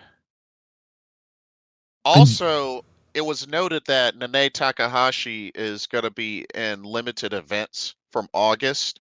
So something tells me she probably will only wrestle in her tournament matches for a while. Didn't she shave her head, or am I thinking of somebody else? Yeah, she did. Okay, I wasn't sure. Like, she's gonna look different. She looks so weird with her hair. Yeah, seriously. I wasn't feeling it. It just looks weird. Yeah, I mean, it's really hard to determine who that 16th person is going to be. Yeah, hopefully they reveal it this week. Hopefully this week sometime, because August 31st will be here before you know it. That's gonna be a long day for a lot of people, because not only do you have that starting off, because that is going to be a whole day in itself, because that morning you're going to have the finals of the 5-star, you're going to have the opening round for the Dream Star, then later on that afternoon you're going to have Bash in Berlin. Oh, you also got Capital Collision. Yeah, well, I don't know. I'm probably going to be too busy talking about Bash in Berlin. So, yeah. And when is the end of the G1? Is that next month? So G1 Climax Finals is actually next Sunday. Oh, okay. So they're fixing to wrap up. Okay. Yeah, they're fixing to wrap up. Tokyo Princess Cup wraps up the 24th, which is a day before AEW All In London. Okay. All right. Yeah. And actually the N1 Victory Finals is September 1st. So that's All right. I think there's a good. I think Mina's going to be on that All In show. By the way, I think only because she's not going to be in Japan for this whole month. So, are you surprised that it's only a month tour? Not really. No, it helps fill the gap for her program with whoever she's about to. She's probably going to start feuding with Mariah May now. So, which is weird. Which is weird now when everything that happened at Forbidden Door means nothing anymore. So, and there was also hints about maybe potentially her challenging Mercedes Moné at Capital Collision for the Strong Women's title. Yeah, I can see that happening. When is Capital Collision? Is that the end of the? Is that also, or is that the 31st? Yeah, 31st at 8 p.m. in DC. Let's see. New Japan, Capital Collision. Who else is on that show, by the way? They've got quite a card. Leo Rush will get a shot at the NJPW Strong Openweight Championship, currently held by Gabe Kidd. So I am looking at it right now. Mercedes' match is there, but she doesn't have an opponent yet. So, right. Hanako versus Trish Adora. Yeah, it's probably going to be Mina versus Mercedes on this show. Yeah, that makes sense. Zack Sabre Jr. is going to be wrestling Titan on there. Yeah, that should be good. Zack Sabre Jr., who probably at that point may have won the G1. That's gonna be a strange main event if you think about it. Zack Sabre Jr. versus Tetsuya Naito, Wrestle Kingdom. Oh yeah. That all depends on whether or not they want to keep Naito the champion come around then. Yeah, that is true. That is a good point. Because the second that Moxley lost the title, I'm like, well, Shooter's not winning the tournament. True. Because everybody thought that the reason they gave the title the Moxley was to do the thing with Shota at Wrestle Kingdom. That's not happening. So looking at New Japan's schedule, I mean, after Capital Collision, they start the Road to Destruction tour. I mean, there's that. Oh, they're advertising Julia's last match very majorly. Now, I am also very curious to see what kind of buildup that they have going into mid-November, because that's when we have Historic Crossover 2. Yeah, so apparently, this match is going to be well, people were wondering if they were going to live stream Julia's last match or not. They will. Oh, they got to. They better. Marigold just announced they're going to exclusively live broadcast from Corrigan Hall on August 19th. Wrestling Universe they're calling Julia's last match, and they used her catchphrase. I guess that's what they're going to call this show. So kind of like the Shield's last chapter type of thing. Ah, fair enough. Fair enough. Are you a little bit surprised that her final opponent is going to be Mayu Sakurai? Yeah. I'm not that surprised given the history those two have together. I'm not mad at it, but I think a lot of people were thinking it was going to be Syuri. A lot of other people were thinking it was going to be Utami. Oh, I'm sorry. You're right. Utami. That's what I meant to say. Utami. Because we just saw the match with Syuri. So. Yeah. I had a dumb moment. But I can see because Julia's going to come back. She's going to be a massive star. Hopefully, I do think she's going to be a big star coming out of WWE. And when she comes back to Japan, she's going to be coming back as a WWE superstar. Correct. Oh yeah. Which, and I said this earlier, and I said, I don't expect her to be in NXT very long either. So she'll come in, win the title from Roxanne, possibly at No Mercy, hold it till, what the heck is that show? Stand and Deliver, possibly drop it to Valkyrie. She comes up. They're gonna have a PLE in Italy. I would not be at all surprised if they put Julia on the Italy show, because she's half Italian. So. Oh yeah, absolutely. That'd be the perfect opportunity to put her against. Just give me do Io versus Julia on that show. I would not at all be opposed to that. So I just seen a funny video of Kairi Sane playing the guitar on the IWGP Women's side. That's funny. Oh my God, Jesus! So apparently, Thunder Rosa and who the heck did she wrestle? Deanna Prazo beat the hell out of each other because she's bleeding the heck. Oh really? Oh jeez. Well, they had a Texas bull rope match, so. So I may have to go back and watch that match. So somebody said say something positive about Io Sky. Goat. There's your answer. Oh man. Goodness gracious. By the way, I love the new look of Azumi though. The little cute cat ears that she comes out with now.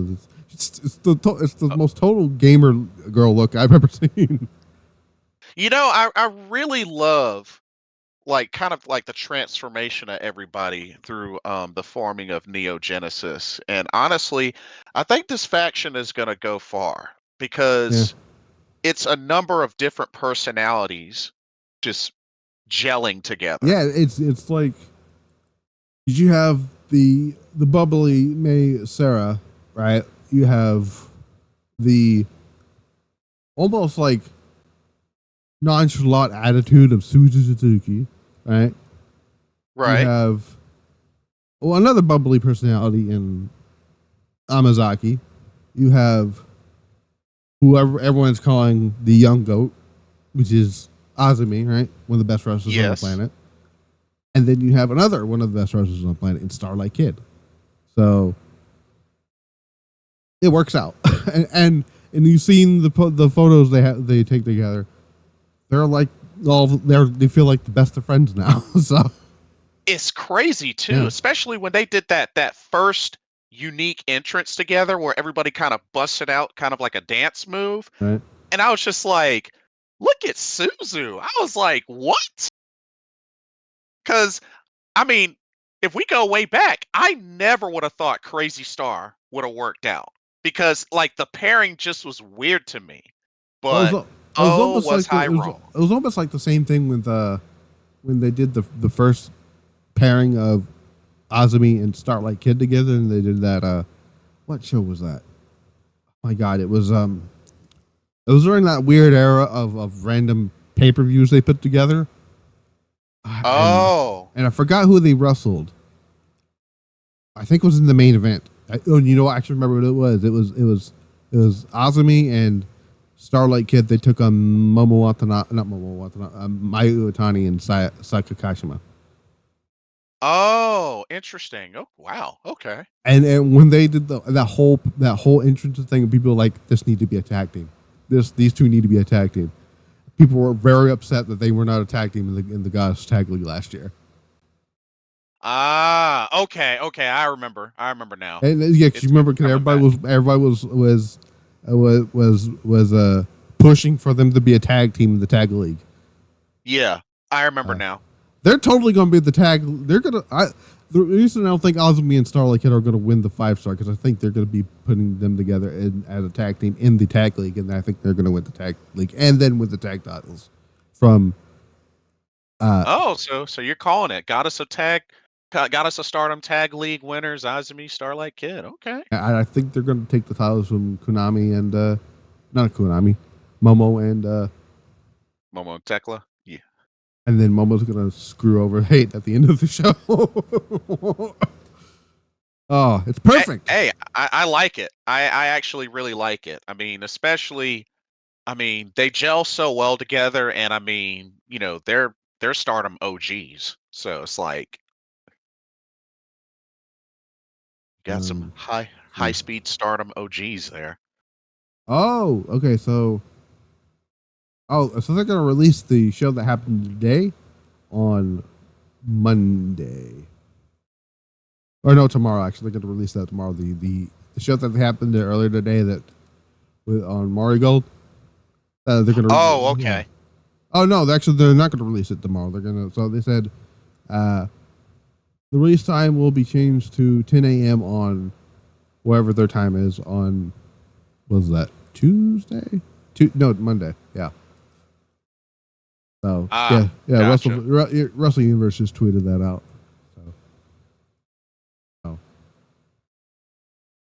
It's so weird that Julia's fixing to go to WWE. It's just weird. It's not weird, but it is like, I'm just glad that she's finally going to get the recognition she deserves. Yeah, for definite, sure. Yeah, because sure. I mean, did you see because she did an interview recently and she was talking about why she's decided to go now and all that stuff. So. Yeah. I did find that funny that when she was asked about the standard deliver thing, she had no idea that they were cheering for her. Oh yeah, that was pretty funny. I'm like, yeah, that's so Julia. That's base Julia right there. Oh yeah, no doubt about that. But I'm glad that because they showed her on the screen and people lost their mind. They did. They absolutely did. Rightfully so too. So, but hey, she was in the crowd this year. She's probably gonna be in one of the top matches next year. And I definitely enjoyed how even while she was recovering, she was, helping take in tickets, greeting with the fans, and doing commentary. One of the things that she promised Rossi in WWE that before she came over, she was going to help Rossi help start this promotion up for a few months, and even when her injury, she was doing just that.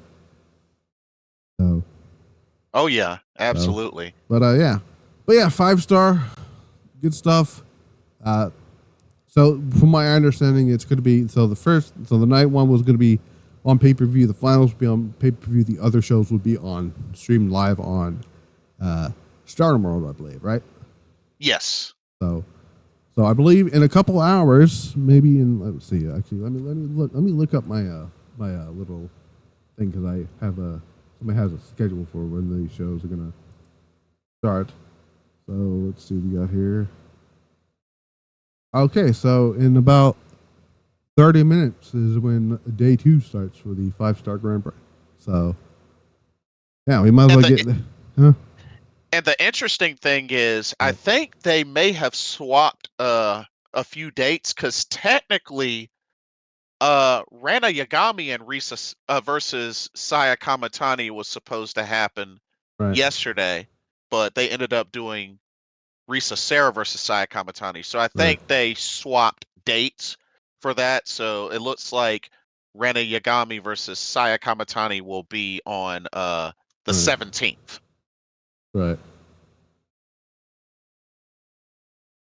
So yeah, just had to move some dates around and also hopefully continued speedy recovery for my girl, God's chosen big girl, Ami Sore. Oh yeah. That's right. Yeah, she had to forfeit her spot to I think it was Rena, right? Yeah, to Rana Yagami. Yeah, because she has been battling with a torn ACL. This woman, I want to point this out before we get out of here because I want to say this woman is a damn trooper. Okay, this is one of the Yes, reasons. preach. This is one of the reasons I love Ami Sourei. People need to because like this woman. Not only is she absolutely stunning. Okay, first of all, like she's absolutely stunning, but she wrestled 2.5 years with a torn ACL. Yeah, as soon as she revealed that, I was like, I Yeah, but love you, but you're crazy. she said that. I'm like, you did what now? Excuse me. Yeah. I'm like, you're You mean to, amazing, but you you're mean to tell crazy. me you wrestled last year's 5-star and the Goddess Tag League and the Cinderella tournament with a torn ACL? Yeah. What is wrong with you? Jeez. Like I can't imagine. I mean, I understand. I guess there's ways you can kind of sort of like deaden the pain to a degree, but still a torn ACL for that long? But thankfully she has decided, yeah, I need to get this fixed. So she's going to get it fixed, and when she comes back, she's going to be hopefully her. She's going to get. I believe she's already got the surgery. She's got a new leg, basically. She's gonna. Yeah. Yeah, she's between now. She is seems like she's very upset that she's not wrestling right now, which is understandable. But you will be back soon, better than ever. So, But I'm telling you, give her 2 or 3 more years, she's gonna win that 5-star. I'm calling speedy it. recovery to Ami Soiree. Yeah, yeah. I believe somebody else in the start? No, or was it just her that was out with an injury? Um, I think it's just her that's I out with the can, injury. I can look, but look here. I don't know if Let there's me see. I think anybody else. it's just her at the moment. Yeah. Yeah, I think it's just her for right now. Yeah, because mostly everybody who is in outside of her is well, where's Fukujin Death at? She's been off for a while. Oh yeah, that's right. I forgot. She tore her ACL. She did? Yeah, she tore her ACL. When did that happen? It was at a non-stardom show. I want to say, oh man. Um Was this it was recent? very yeah, it was very recent. Oh yeah, Um no, I see it now. Yeah. Oh, I didn't even know that. I was wondering where she's been because she's. Oh, that's. Oh, I didn't even know about that. yeah, like it just happened not that long ago. Man, the AC injuries are like. Because she had to relinquish the Triangle Ribbon Championship. Oh man. What? Like what? Like was it during a match that she tore it? I believe so. Um, I believe it was at the last YMZ event. Yeah, because I was wondering why she wasn't like because I didn't see she was not at the Sapporo show either. So Right. and it was very weird that she was nowhere to be found during the whole thing with when they got rid of Oedo Tai and stuff like that. Yeah, because before that last YMZ show, she competed at the Stardom show in Okay, Hamamatsu. yeah, that makes more sense. I was wondering. Okay, so I'm like, where is fucking Death at? Yeah. So okay, So yeah, yeah, speedy recovery for her. okay, yeah, that makes well. She's not a spring chicken either. So Yeah, she's she's she's 40, been wrestling for a long and time. she's 43 now. So she's been wrestling since 1999. Oh yeah. So So yeah, speedy recovery to both of them. Hopefully, get man, that ACL injury is contagious this year, man. yeah. Oh man. Like what was it in It's WWE? It was like Nikita Lyons, and I believe it was somebody else. It was G Dolan as well. yeah, like Um, they last have year with had bad luck. Sol Ruka. So Yeah. ACL injury. Seth Rollins as well. He tore his ACL. Yeah, sure Uh, did. And I don't know if you saw her last post, but Jungle Kiona is so eager to return to the ring. I So has she gotten her surgery yet? I I know she's been talking about it, and she's been trying to get uh, money for it. I I haven't heard any updates towards that. So it's been kind of like Kind of like MIA, ice I cold or guess. something. I mean, because I would hope so, because I've been seeing her wrestle as well. Yeah, well, I've Um, met her 3 times, so it's she's a like, lovely human being. and it's just like she was another one that I really would have loved get a singles title run in Wasn't wasn't Stardom. wasn't she doing? God, what was it she was doing? Wasn't she doing like a business? Wasn't she a businesswoman before she came back to wrestling? Uh, Something like that, Because I know she if I retired. I remember know she correctly. retired because of what happened to Hana, and then I believe she moved into like some type of business thing, and then she had the itch to come back to wrestling. She was doing the freelancer thing, and then decided to do it full time again. Um, I believe so. I believe that's what happened. some Something like that, because apparently she's had experience working overseas. Apparently, she worked for the Republic of Senegal in Africa. So I don't know Hmm. if she has like a philanthropy background or what, but Let's see. I know she did something. I don't remember what it was. Oh no, she okay. So she retired for something else. I believe it was. Oh no, she retired because injuries. And I had no it had nothing to do with. Unfortunately, it had nothing to do with. I thought it had something to do with the Hana stuff, but did not. You know, speaking of ah, Hana, I'm very surprised they haven't named like a match after Hana Kimura or something.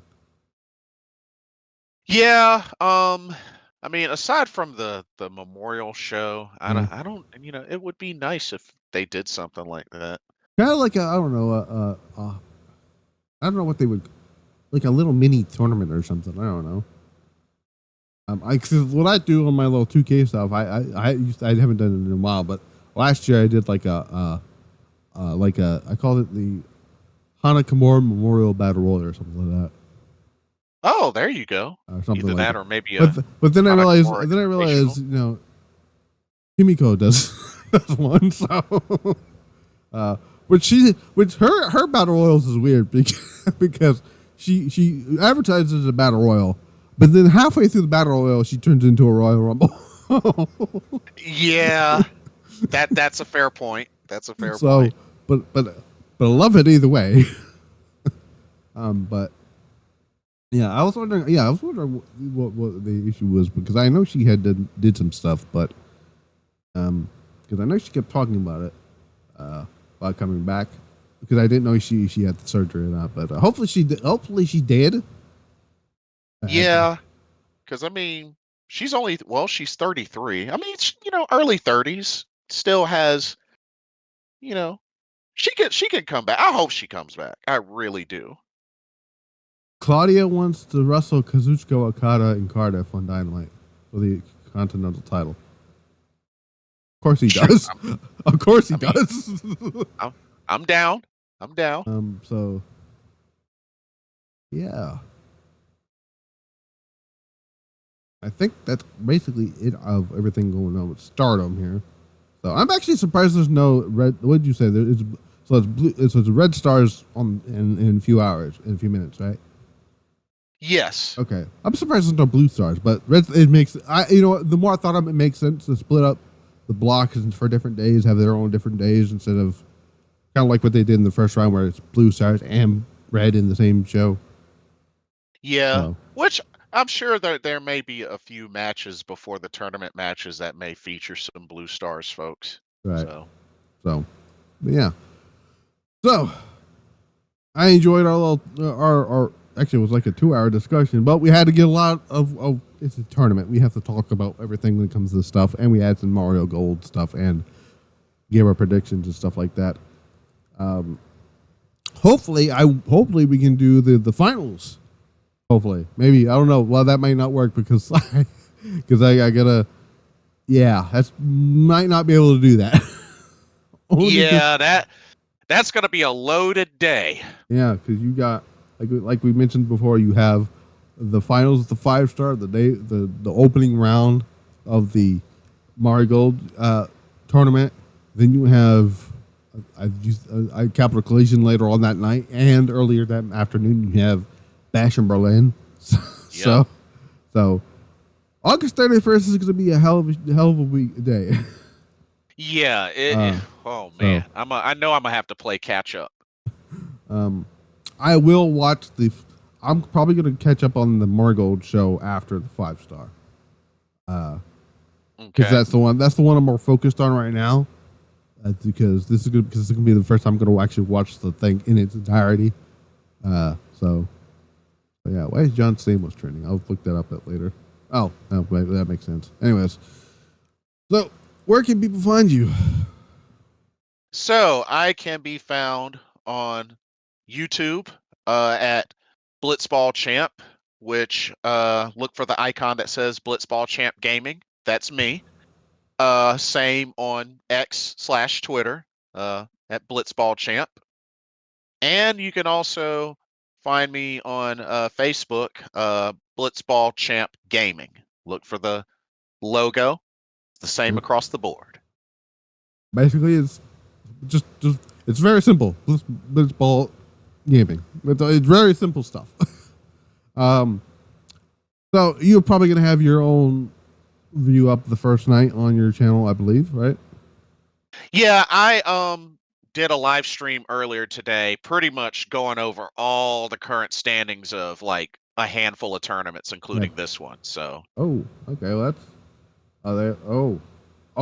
so they've pretty much told you what's going to be on the pre-show of of the live version of the thing. So what it seems like it's going to be Maika and Minazori that's going to be on YouTube. Oh, okay. I'm looking at the thumbnail right now. So interesting. It's weird to see Maika on the pre-show, but even though she was just the women's champion, not the world champion, not even like 3 weeks ago. Wow. So, but yeah. I've been Matt the Misfit. You can find me again. I'm gonna plug my stuff again because why not? Go for it. Pile Driver Pulse on Twitter because YouTube is very weird when it comes to the username. So I'm like, I'm also just using my Sunday show as the username. Pile Driver Pulse on Twitter. Again, Instagram is Misfit Wrestling Pod. You probably aren't going to look up the Instagram because no one uses it. Woo.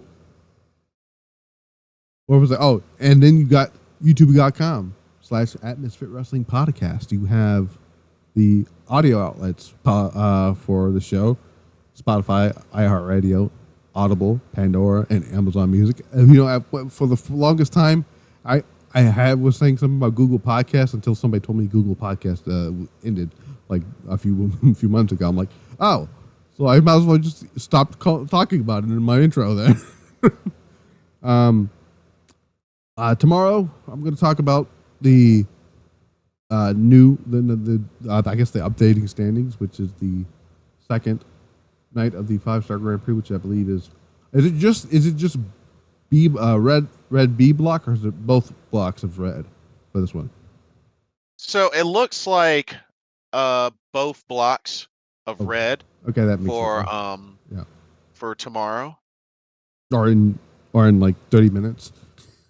Yeah, in 30 minutes. So there'll be 3 red stars A and 3 red stars B matches. All right. And then I will also talk about SmackDown, because I think it's a record. SmackDown is not really interesting to me, if I'm being honest, so I didn't do a review. But I am going to touch upon the unfortunate passing of the pro wrestling legend Kevin Sullivan, who passed away yesterday at the age of 74. Rest in peace to Kevin Sullivan. One of the most unique minds in wrestling, by the way. I just want to put that out there. His fingerprints was on a lot of things that people watch in wrestling nowadays. So, if you've seen it, it probably has Kevin Sullivan's name on it. I'll talk about that. I'll also talk about Dynamite and my current feelings on AEW is not very nice feelings right now, because more drama crap going around there. I'm also going to talk about the Lucha Brothers coming to WWE. That one surprised me a little bit earlier this week, finding out the Lucha Brothers are leaving AEW to come to WWE. Was not expecting that. But it's happening. Also, soon coming in is the Motor City. Man, but think about that. They're about to have the Motor City Machine Guns and the Lucha Bros come into WWE. That's insane. That's very insane. Yeah, they're about to load the hell out of that tag team division. Yeah. So we're gonna talk about that on Sunday. Well, I'm gonna talk about that. He's not. he's gonna talk about his other stuff. But yeah. Until then, I'm Matt the Misfit. This is Mr. Podcast. I screwed that part up. Who cares? I've been going on for a long time. This has been Blitzball Champ, and we are out. Laters.